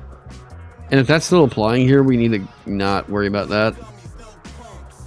Okay, it's just interesting that we can do that, right? All right, let's get back into the adventure writing. Wow, this program's blowing my mind, dude. And the fact that you can just switch like that on the fly, it's so... Dude! You have no idea how much I hate that I did the entire Vagabond book in InDesign.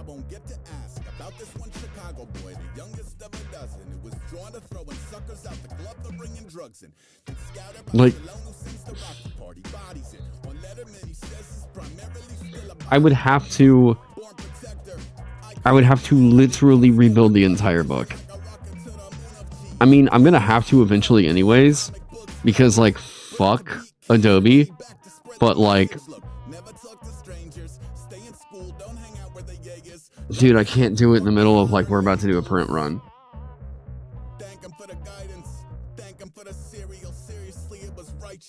Okay. Alright, well. The frustrating thing about this is going to be Franklin Gothic also doesn't have the bold options in the font. You have to go pick up different fonts to do that. Gotham is quite good for what the vibe on this is. But I do think we want to make sure that we root it back in fantasy. Even if it is, we go with the Gaslight Gaudi. Like, oh, right.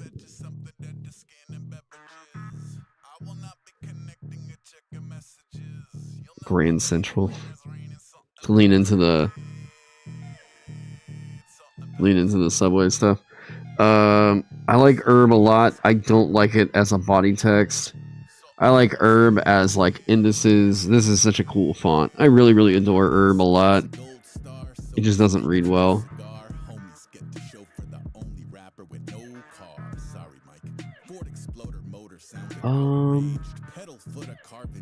Just put it in souvenir.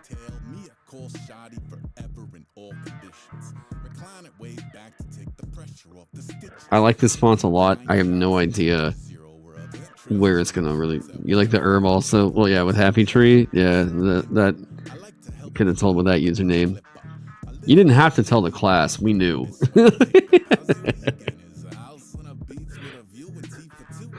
like, Mom, I'm gay. We've known since you were 8. All right. Yeah, I want to find a use for this really, really bad. I like the look of it, but yeah. Lemon Milk is a great font too, but it's only caps. It is definitely like a great logo font, you know?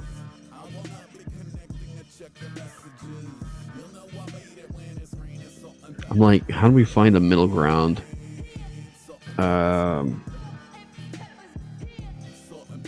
I just realized we don't have the Adobe fonts in here either. Fuck. That's rough. That's another reason why like it's going to be hard to transfer over. Especially with the Vagabond stuff. We're missing all of the Adobe... Wait, we're missing the Adobe fonts. Why is Modesto here?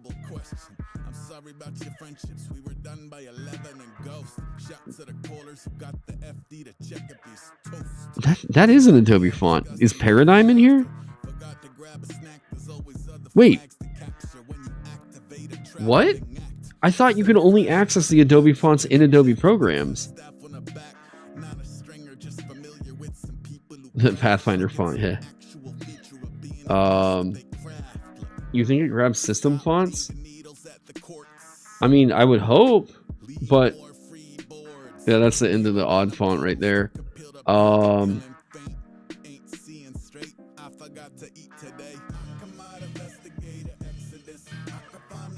me think. What's the... Ah! Yeah, I guess you don't really have to, I guess you don't really have to make the box, huh? That was funny. Ghost Train. Oh, shit.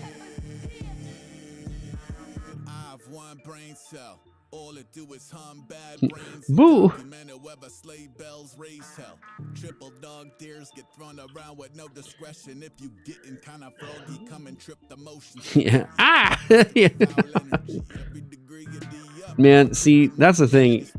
Dude, Johan and Chris McDowell just found, like, they found the perfect font for Into the Odd.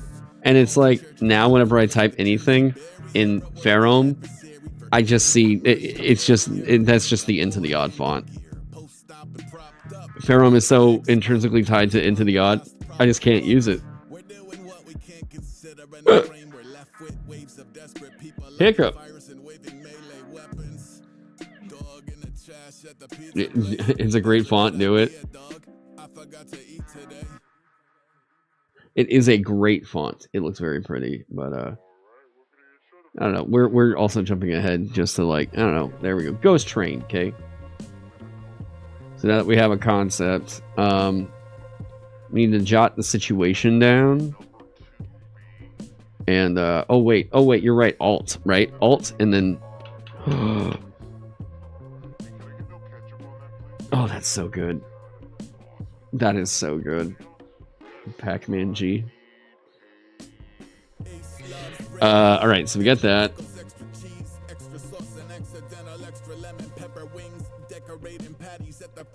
So we need to kind of start in getting them into the adventure hook.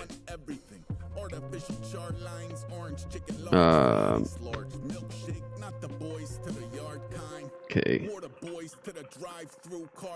Oh? What font did you just default to?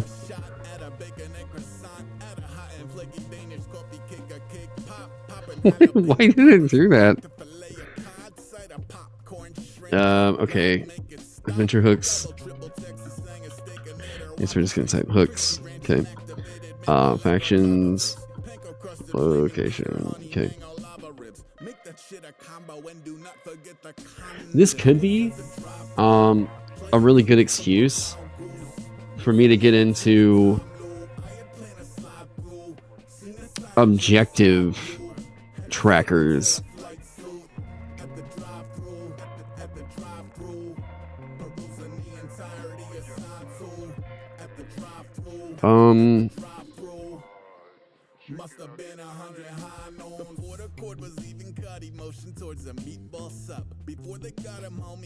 We have font options here, right? Yeah, this is a really good one too.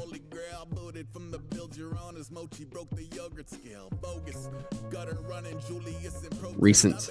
Oh, thank you. Oh. And it actually has like decent memory on that. And it's in alphabetical. Jesus. And then can we duplicate? Oh, wait. Apply to paragraphs. Apply to characters. Update it. Right? Hell yeah. Oh. Oh, this is beautiful.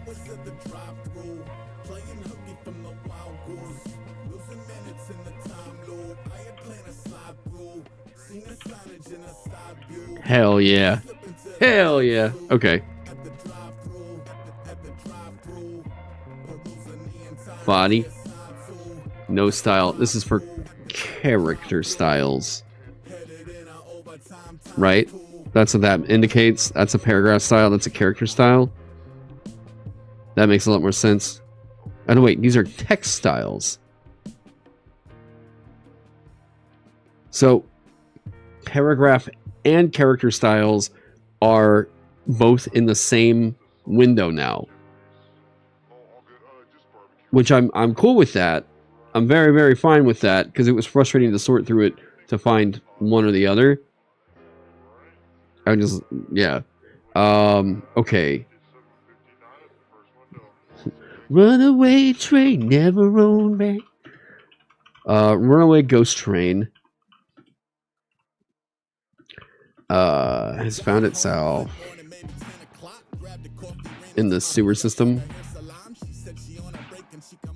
It gets a little confusing at times. Maybe you just don't understand it yet. Oh no, it's gonna take some getting used to. Space after the paragraph. Edit. Position and transform. Paragraph. Bullets and numbering. Spacing. Space after. No change.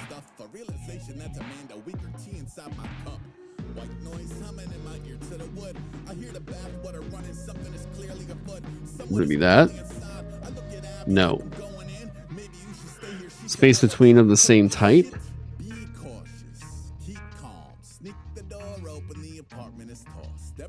Right. Just assume...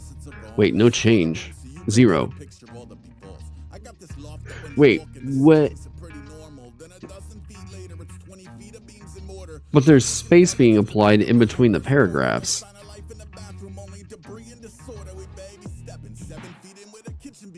Is that's not the letting? No, it's not the letting, because...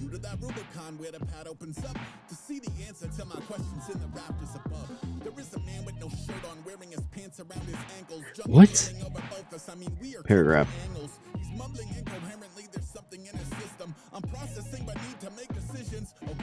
Initial words, drop caps, hyphenation, flow options, tab stops. What? No change copies the parent style. No change copies the parent style. Wait. I'm not. I'm trying to edit the base parent. Okay.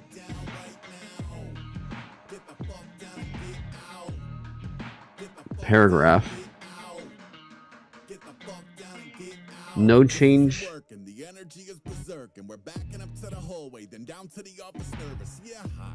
I get like in Sue Her in the Stephen King novel. Sue Her equals Sue. So what? No change copies the parent style. Correct. So this is the parent, right? So this is the parent style, which means I want this to not space between different line breaks. So the space after should be 0. Boom. Okay. And that's not changing anything. Oh wait, no, it did. There we go. Okay, there we go, there we go, there we go. Heading 1. Okay. There we go. Huh. Oh, okay.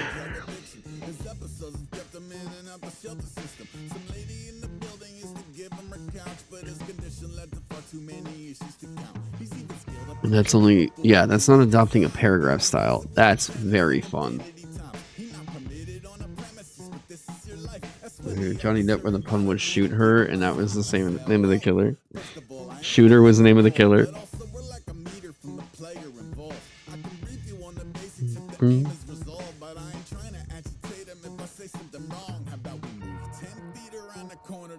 He said I can't leave my partner alone with someone that's gone. Okay, seems fast to be at an impasse. Then he pulls the pen and paper out and this is what he asked. Do you wanna be the victim? What? No, I didn't want it. I'm not sure what you want. Do you wanna be the victim? Kind of looking and see. About the nuance of a human at risk. How about we skip to where you tell me what the future can hold? He said a felony being the Secret Window's the name of the movie. Yeah, I'm not familiar with that one.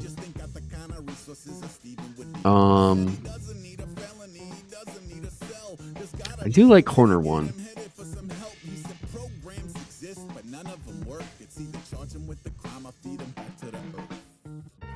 That's the bleakest shit I ever heard. I don't even have the word. We might be able to see if this is right for it. Upstairs sucked. Can't still find the rest is just stuff. So we want to look at the capitalization, fonts, color decorations, type. Okay.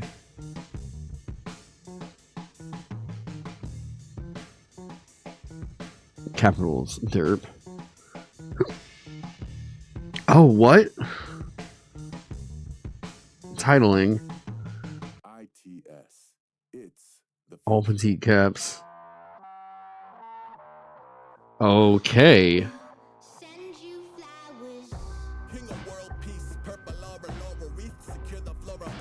That's quite nice.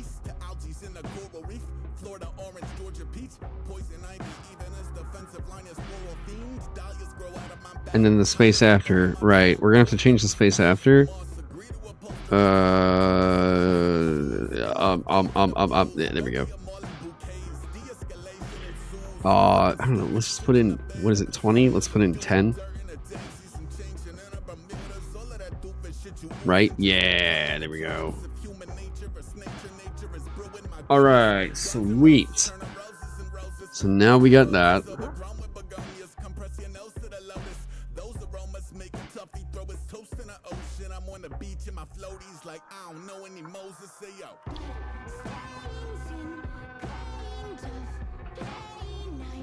The rats.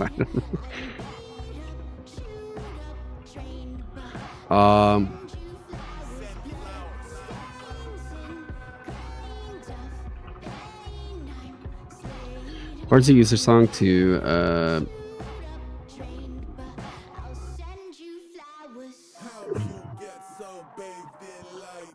guide the spirit of the train.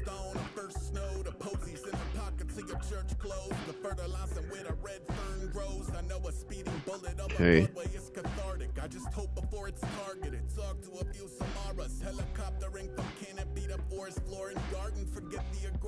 Okay, I like the idea. I think we have a lot to go with it on this.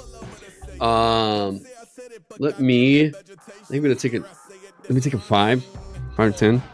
I don't know. Let me do a vibe break, and I will be back. And we'll keep at it.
We got. Yeah.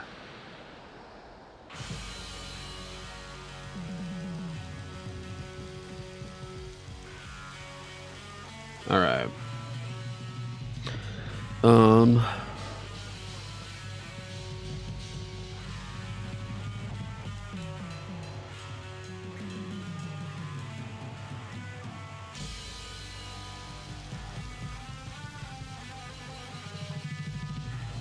Actually enter, yeah, 0, okay. What can you do? You probably have to type in no change. I don't know. What are we gonna go with? Corner again. Corner, one bold. I'm sort of curious about tab stops, justification, flow, identity, okay, drop caps, initial words, decorations. What?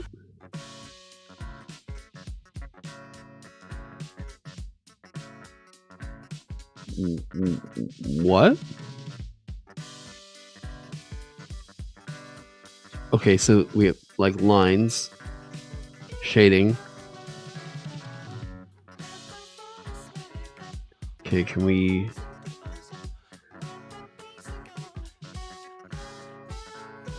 So this is one portion of the decoration. Ooh, that's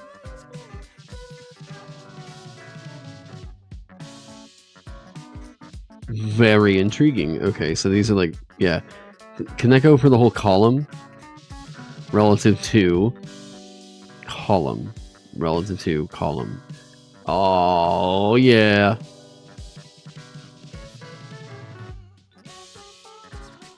There we go.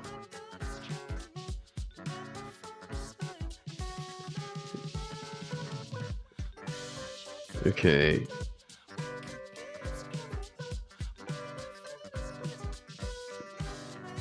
Yeah, if this winds up being the thing that we do need to turn into, like, not a trifold, then it is what it is. But it was fun to kind of get the idea flowing from here. Here, let's move this over here. Yeah, I like that idea. Efficient by cost.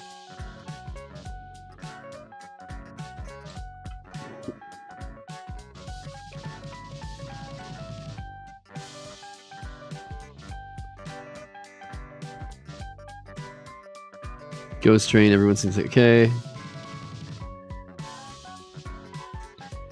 Rid of the train. Alright, so we got all that. Network. We probably think of like a couple different things for this. Like Undercity tunnel web, maybe.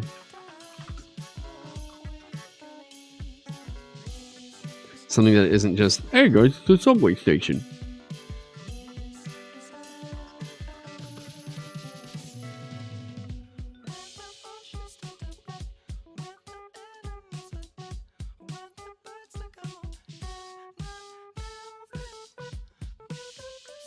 You just got triangulated seeing the post? Oh, hell yeah.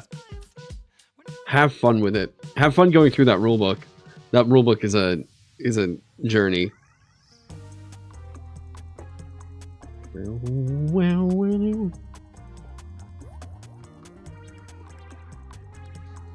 Maybe there's, yeah.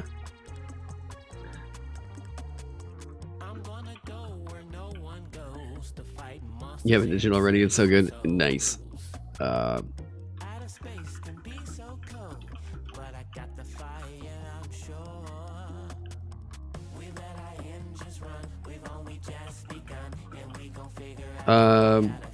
Yeah.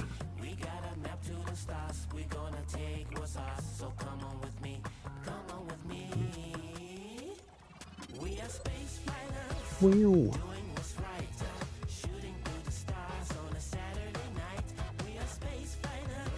Okay, so you got everything though, so we'll be fun to see the adventures and stuff. Hell yeah. So immediately I'm thinking of a couple different things here.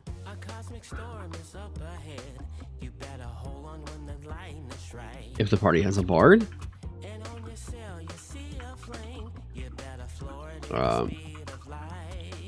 what is a musician here?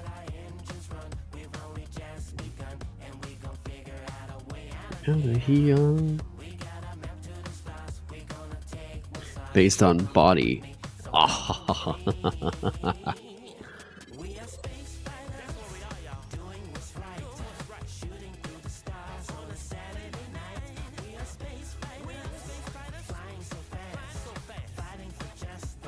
Favorites, okay. Font size, there we go. Let's go with 10. Why didn't that change everything?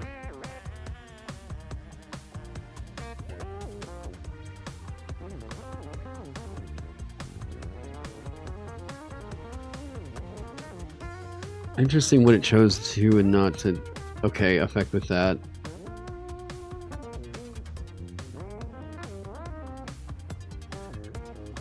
You haven't heard this song in a while? It's my personal favorite off that whole Spell Jams thing that they did. Even though I think Red Fangs is also super underappreciated. Sucks that they had to have so many bops on an album that was going to reach like maybe 90,000 people. I just don't know how many people are actually buying something like a vinyl album with D&D commissioned tracks, you know? I love that they did it. I love that they did it. The tracks that they got off of it are really fantastic. But like, God, how much of a niche can we get into? And some people came at it hard too, man. Like, we got some real cool bangers off that thing. Bullfrogs are the largest frogs in North America, as well as the champion jumpers. I like this idea for like this tunnel web. Cool.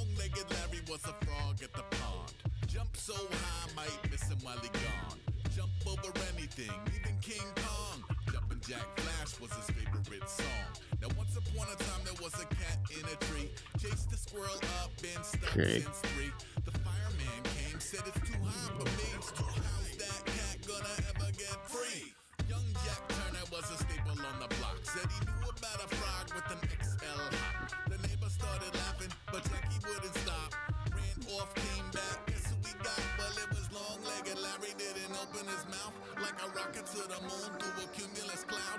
Down safe, later scaredy cat on the ground. If you listen real close, you can still hear the crowd. Go Larry, go Larry, go, go, go Larry, go Larry, go Larry, go, Go. Okay, we do that. Underline. Because we have the rule there. But it's only... We want the rule.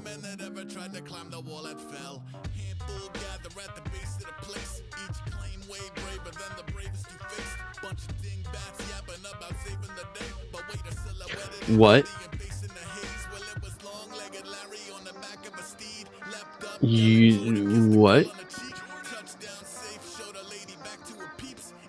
You can get textured lines for that?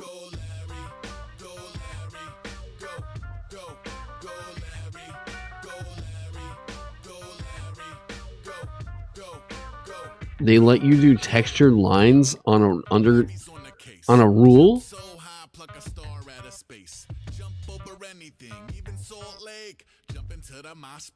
Jump out of a cake.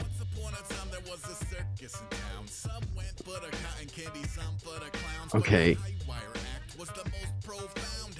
Can we make it the same as the...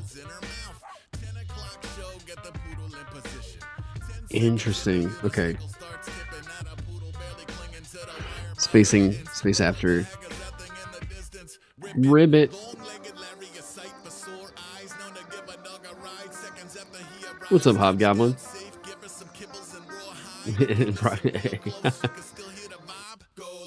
You gotta fiddle with the pressure curve for the decorated line. Gotcha. This box is so cool. There's a Dyson at the top that has an issue. Yeah, yeah. What's fun is as you read the rulebook, you discover like that's a little bit of a. What's very cool about Triangle Agency is like as you get into the rulebook and you see all the stuff that comes with it, and you're like, "What is this weird die that has an eye sticking? Wait, what?" You start to realize like, "Oh, the rule kit's like telling a story too." It's so fucking cool. I appreciate a lot of what Triangle Agency did with their rule kit. I still would like to do the video on them. I spent money on props for it.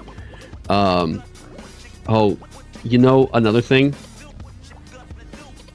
I just gotta say, this feels like a no duh, and I can't believe that InDesign never got this. This has... It has a spelling checker. There is no spell checker in InDesign. I could have saved so much of a headache, yeah. Yeah, it baffles you with InDesign, yeah, no, yeah. You know what any of these do other than the D4s? Yeah, there's no spell checker in InDesign. You took that feature for granted? Yeah. Now, try going back to InDesign. Ooh, fuck that. It's bad. It's bad. You would save so much time just by having the spell checker here. We're not frustrated with like talking with an editor and being like, oh, okay, no, we're not getting this back in time for this.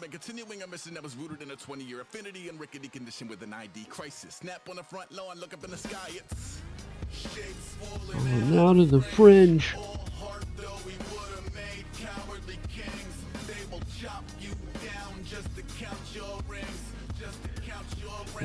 Just to count your rings.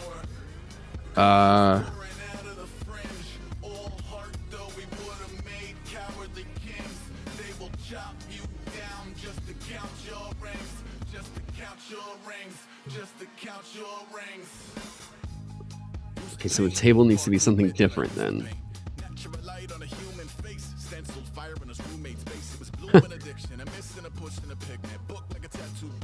Can I... What if I want that in there, though? Oh!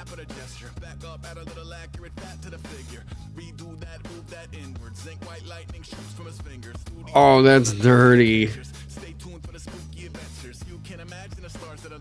Alright, space after. Paragraph.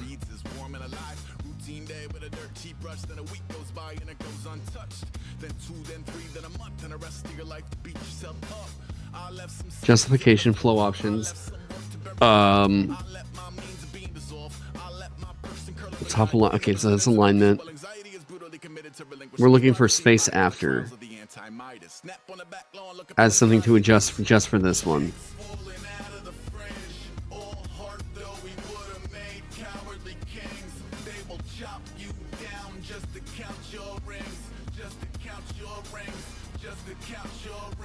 Keep options right there. That's very good. Default spacing. Space after. I'm just gonna bet. Yep. Hey, we found it. Because we'll do like... Oh. Oh. Oh?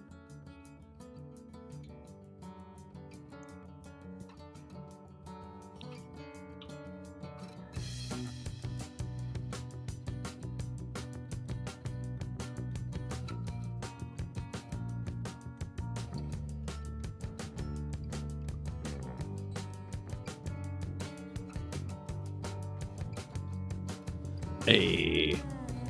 Putting text wrap settings on the table also works if you want to keep it outside. Yeah, I kind of do like the tables on the inside, but I don't mind that being the default. Do I just expand this in order to get more rows? No, I don't. And then control, or sorry, tab doesn't work to, that makes sense. Delete, maybe?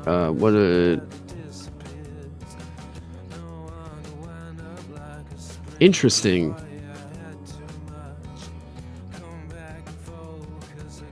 Okay.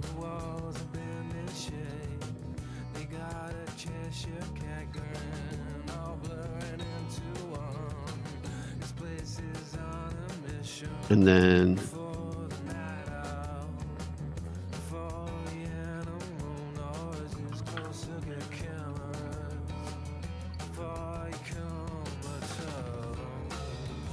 boom, boom, boom, boom, boom. What? Why didn't you move up like that?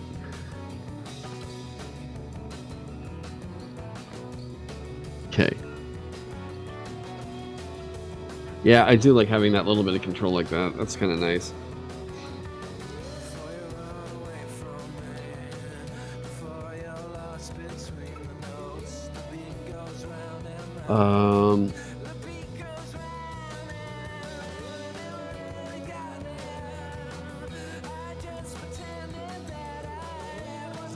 Then we'll make a different one for centered.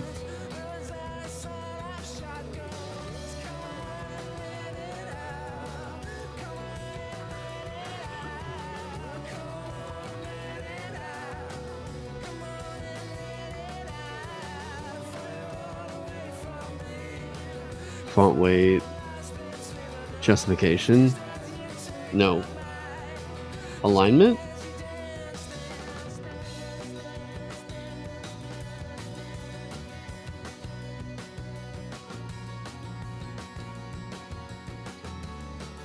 Alignment.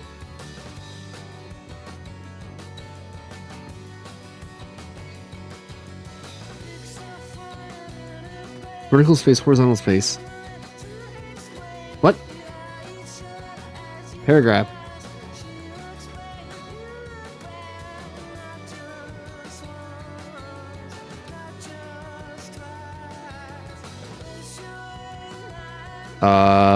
Hiskey?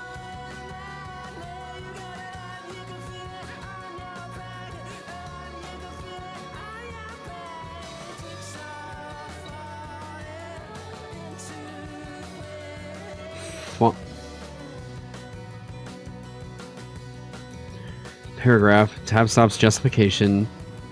There's no way it's this, right? No. Am I dumb? Alignment, there we go. It's in spacing.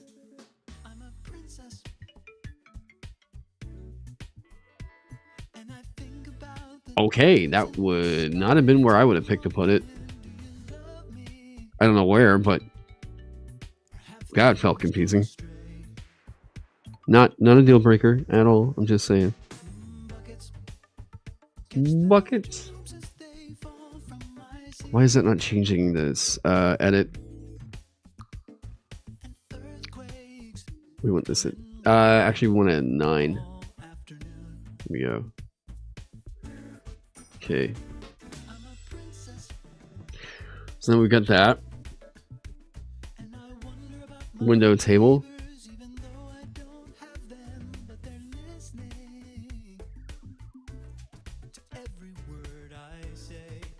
Please tell me alternate fills. Do we have alternate fill options? Fill inside, right?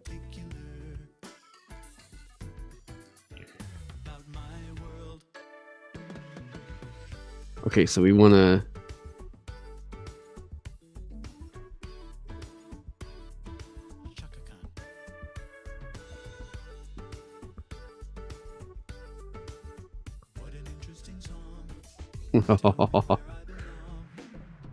okay, got that. You can save the table style. Yeah.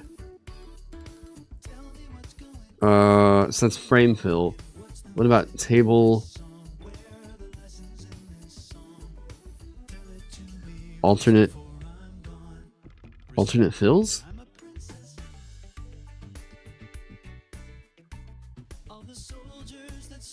Because that's going to fill the whole frame, and we don't want that.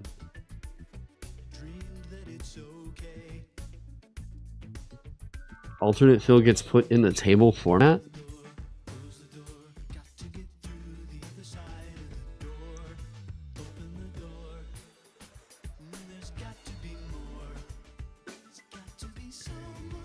It's the cell format. Stroke and fill.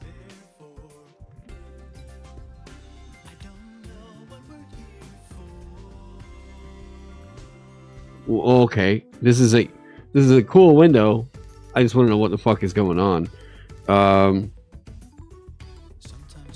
just looking for one function. It's kind of hard to do. Oh no, don't tell me you can't do this by default. Can we get... Oh, affinity, that's one thing that I would really, really love to be able to get with your program. Unless I'm just doing something super wrong here and I don't know it, I would love the ability to get alternate fills.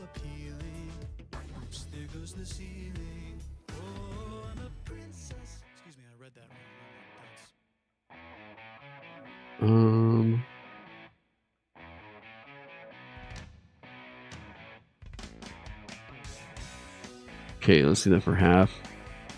And then we want to select the ones on the inside and do this for half.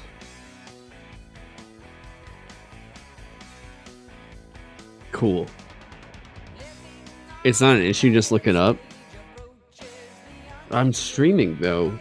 If you recall correctly, just makes a table and then right click and make it into a format or something like that. I don't know what that means though. That's like a style that you save for the table. Like, I mean, I'm still approaching a lot of this brand newbie.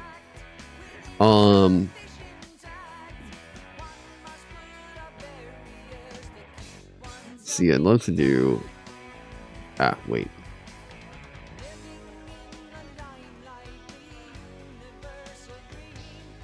We want to select this, and then boom.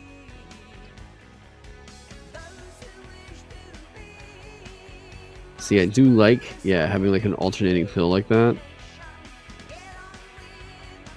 Like, I can do a workaround, it's just... It'd be cool if it was automatic. See? Ooh! Looks pretty. Just make the table, and then right click, and then select, okay, so... Hey!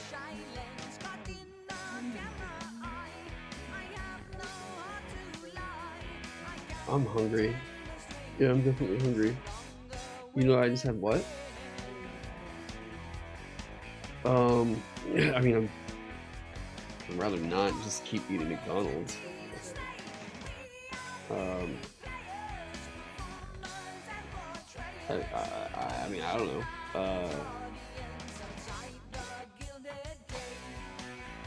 Arby's is an option. You're just gonna go get a burger, and then I guess I'll take a burger. Yeah.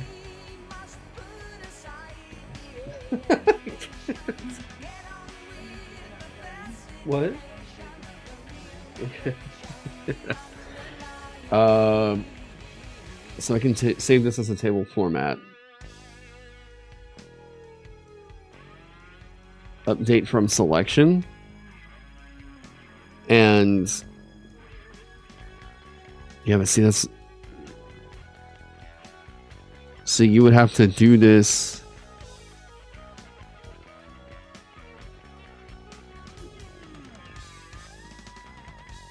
I'm gonna have to look at that later because I don't know what the fuck I'm looking at with that.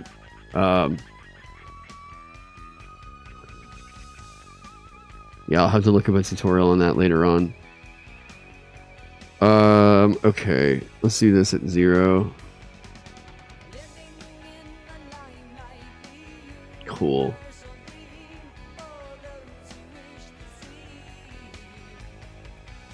Don't worry, it does work, but you have no idea how to get it set up when you... I gotcha.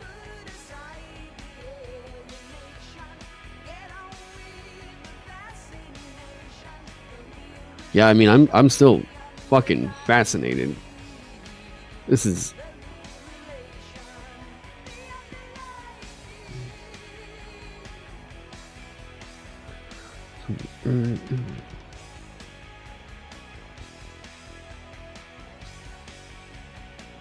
Alright, we'll get that here. Opacity, go to 20. Yeah, it is ever so slightly different than the one that we picked. It's fine. I mean, worst case scenario, I just keep copy pasting one after I made it, and that's...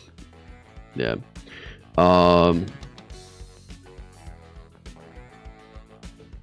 Why is it changing the font and not the cell? Oh, well, okay.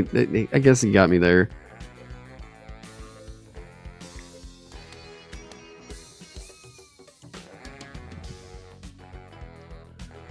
Let's get you over to white. Look at that. Look at that. All right.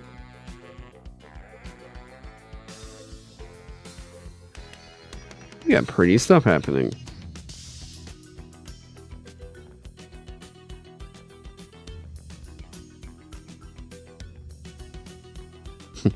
Rats. We'll figure that out. Yeah. Now would be a good time to learn how to set up global colors. I mean, at some point, what I want to figure out is I need to get back on adventure writing on this thing. Again, the rats, buskers. We need another faction.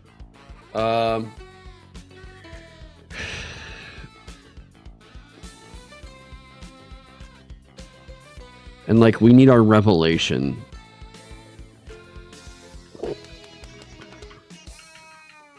Why did that keep doing that? Body.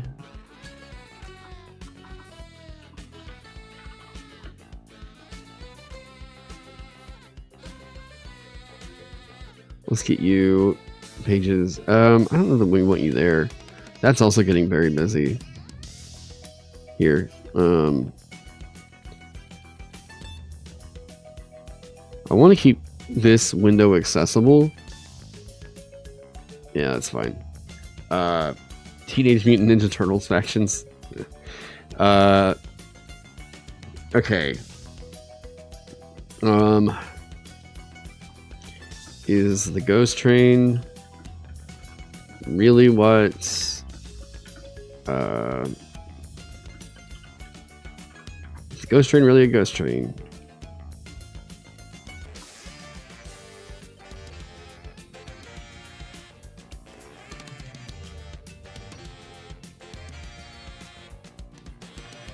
Rats caused it to get on the run. Okay, so rats caused it.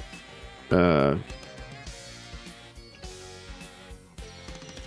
stick around if you want to store the table you like. Once you make the table you wish, you can save the format by selecting it and then using one of the right click options.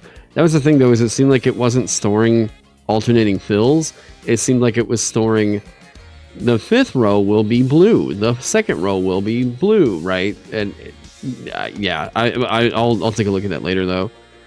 This is already kind of a jump start. I've also got to figure out one of the reasons why I am moving on to some of the people who are like, wait, we got to stop here. It's because it's on a live stream is really the big deal. I've got to make sure I keep things kind of moving along. Let's do. Yeah.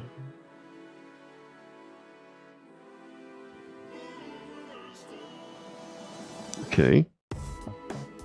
I do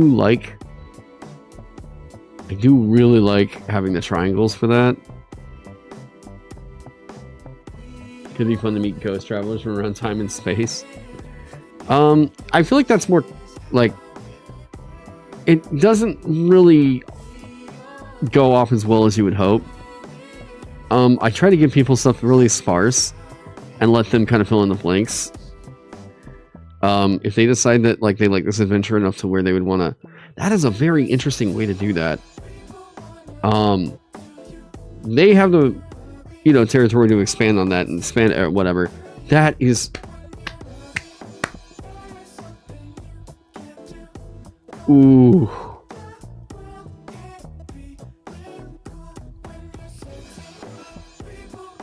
Ooh. That is very nice.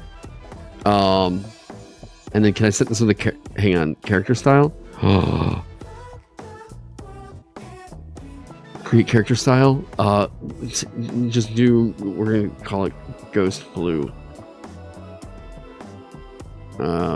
Color. Text fill. And then we go back to the bullet. Edit. Go back to the bullet.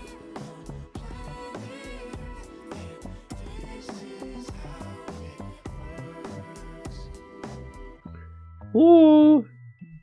It recognizes some of the copies are repeated. The lines are cut off points where it ends the repeat styles. It recognizes that some of the copies are repeated. Interesting. Is it a train for ghosts or are the ghosts trapped? No, it's the train is a ghost.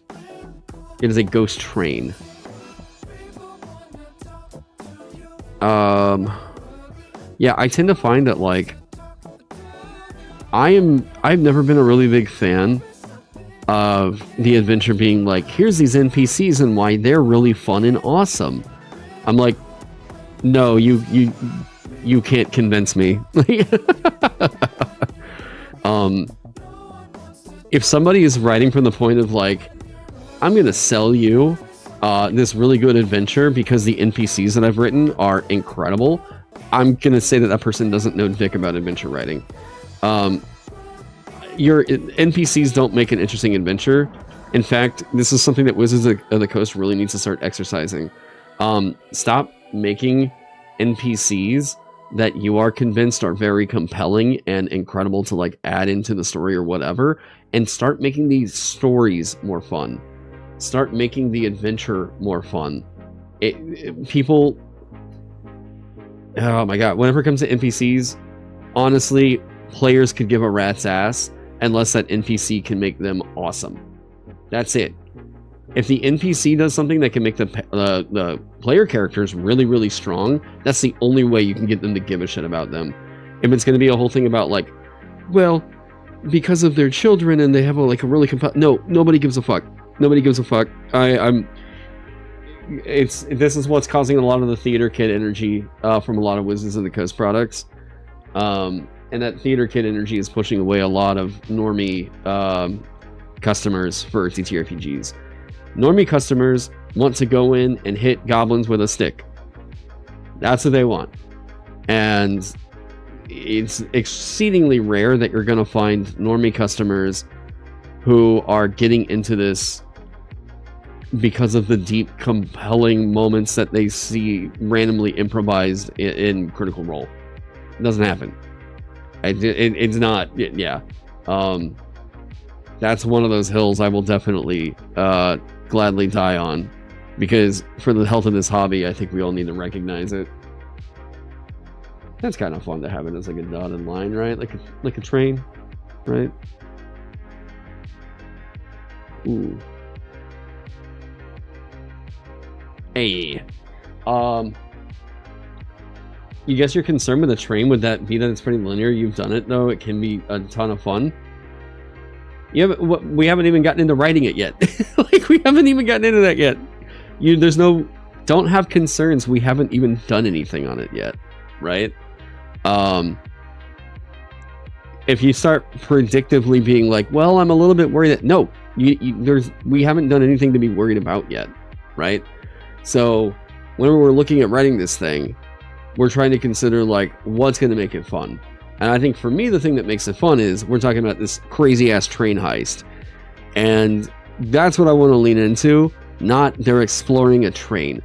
The train heist and getting on the train can be one portion of it, right? Or like maybe there's 2 or 3 different trains. I don't know. We're not just going to call it Ghost Train. I just put that in here as like a placeholder. Maybe there's multiple.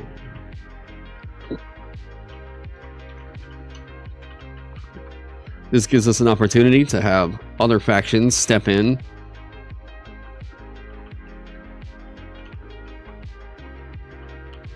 Other factions step in. Shaking up the voice of the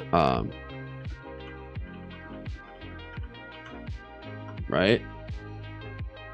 Train death race. So if we had like the rats, like there's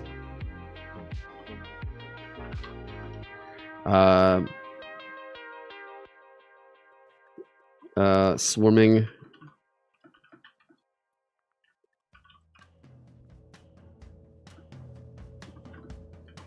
The party will need to fight them off.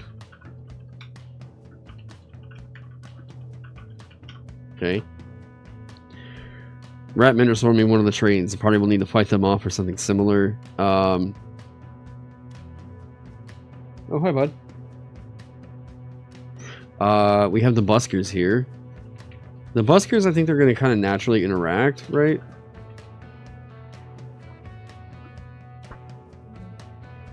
Okay, hang on.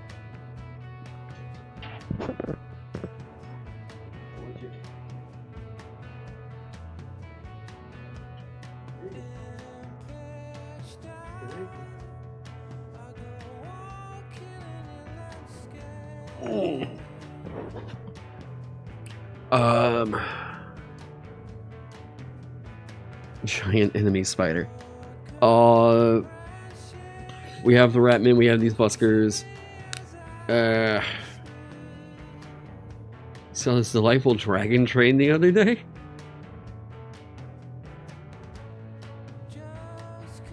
You missed something? What exactly is this adventure for? We're just writing it. We just like to write to make shit.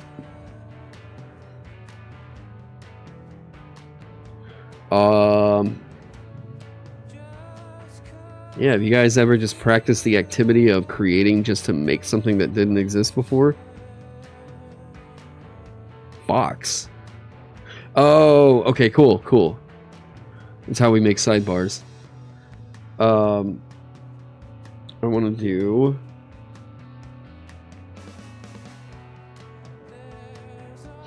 Does this have grep?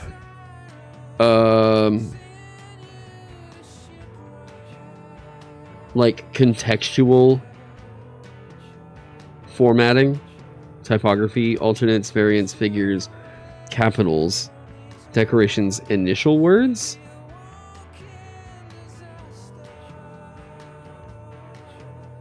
Hyphenation, flow, bullets and numberings, style. No grep. There's no grep at all. It has a thing where it can tell it what style it wants to do next, but you can do a grep style find and replace. Oh, it's not a deal breaker, but god damn, I would miss it. What about okay. What about... okay, I'm looking for a apply this style up until this. I think it was like a single line style or line breaks and things like that.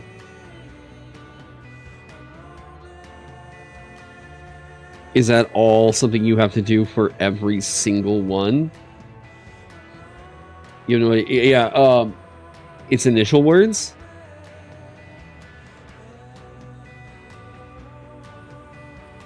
End character. Oh, please tell me. Make it right.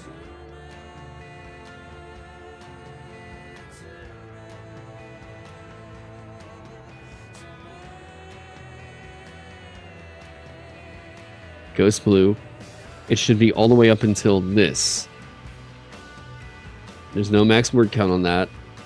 Why is it not applying that color? It should apply that color. You use colon as the end character. Yeah, that's what I'm doing, right? So if I use the colon there, it should apply it.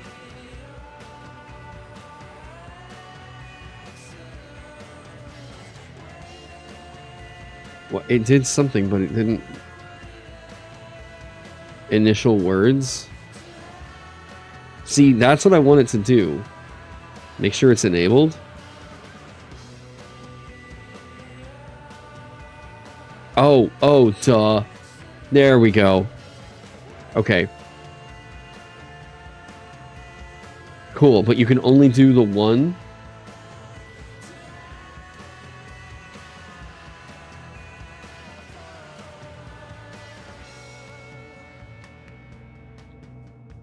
Again, this is not a deal breaker, but it is. That is a little bit more of a burden than what you have to do in InDesign.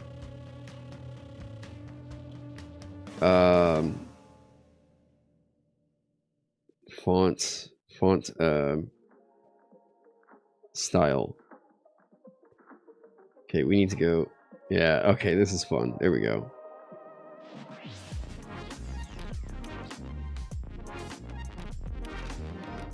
Corner? Let's see how this looks. Not really like I would want it to. Artifacts may be the one that we wind up going back to. I really do like artifacts, and it looks pretty clean for this style. I guess the voice of this adventure. Font style, bold. Yeah.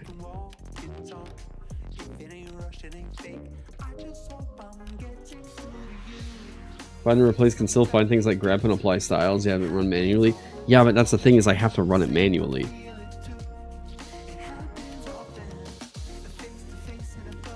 Like, the really great thing about it was, like, it just applied. And whenever you had keywords come up, you didn't have to worry about it. Now this is a thing that, like, I do have to keep it in the forefront of my mind whenever I'm, you know what I mean?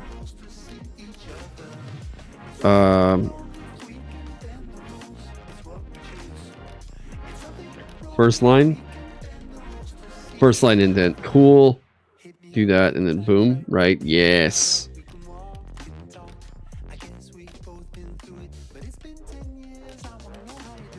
Oh, and there's no fight about. Oh, yeah, that's way more intuitive. Update that. Oh fuck! Damn it! Hi. Hi.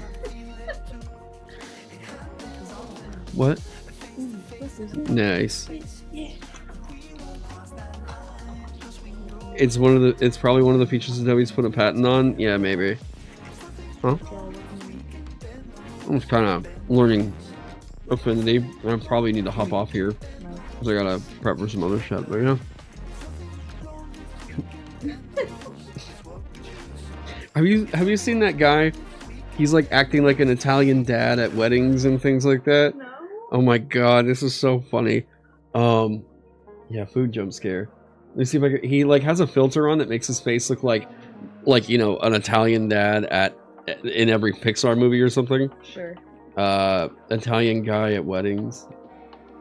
I don't know what at wedding. He's like, oh, it's so beautiful. And where's the? Because I found him. Oh, this guy. Yes. Yeah. I love a wedding.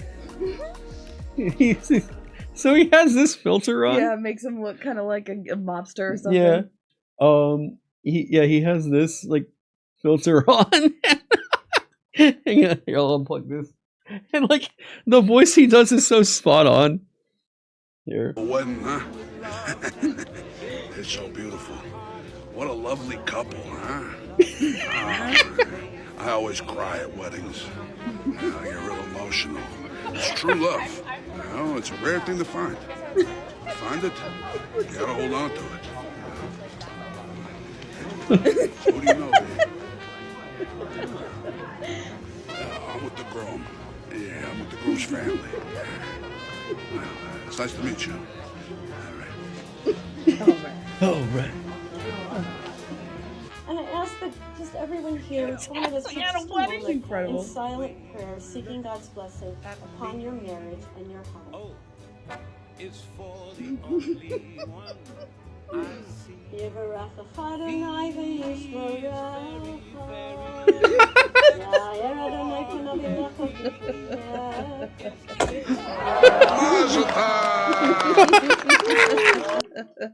That's incredible. This guy's fucking TikTok is so funny. That's just the best. Oh, I'm gonna man. have to find him. Gabagool giggle. All right. Comes on the side, I send it back. Yeah. I send it back. All right. Well, I'm gonna go eat this, and then I gotta run Vagabond later. So, everybody, thanks for hanging out. Still learning all this stuff with Affinity. Thank you so much to Hisky and everybody else who was like helping me along the way and everything. With that, hope you all have a good day, and I will see you all later on. Thanks for spending your Saturday morning with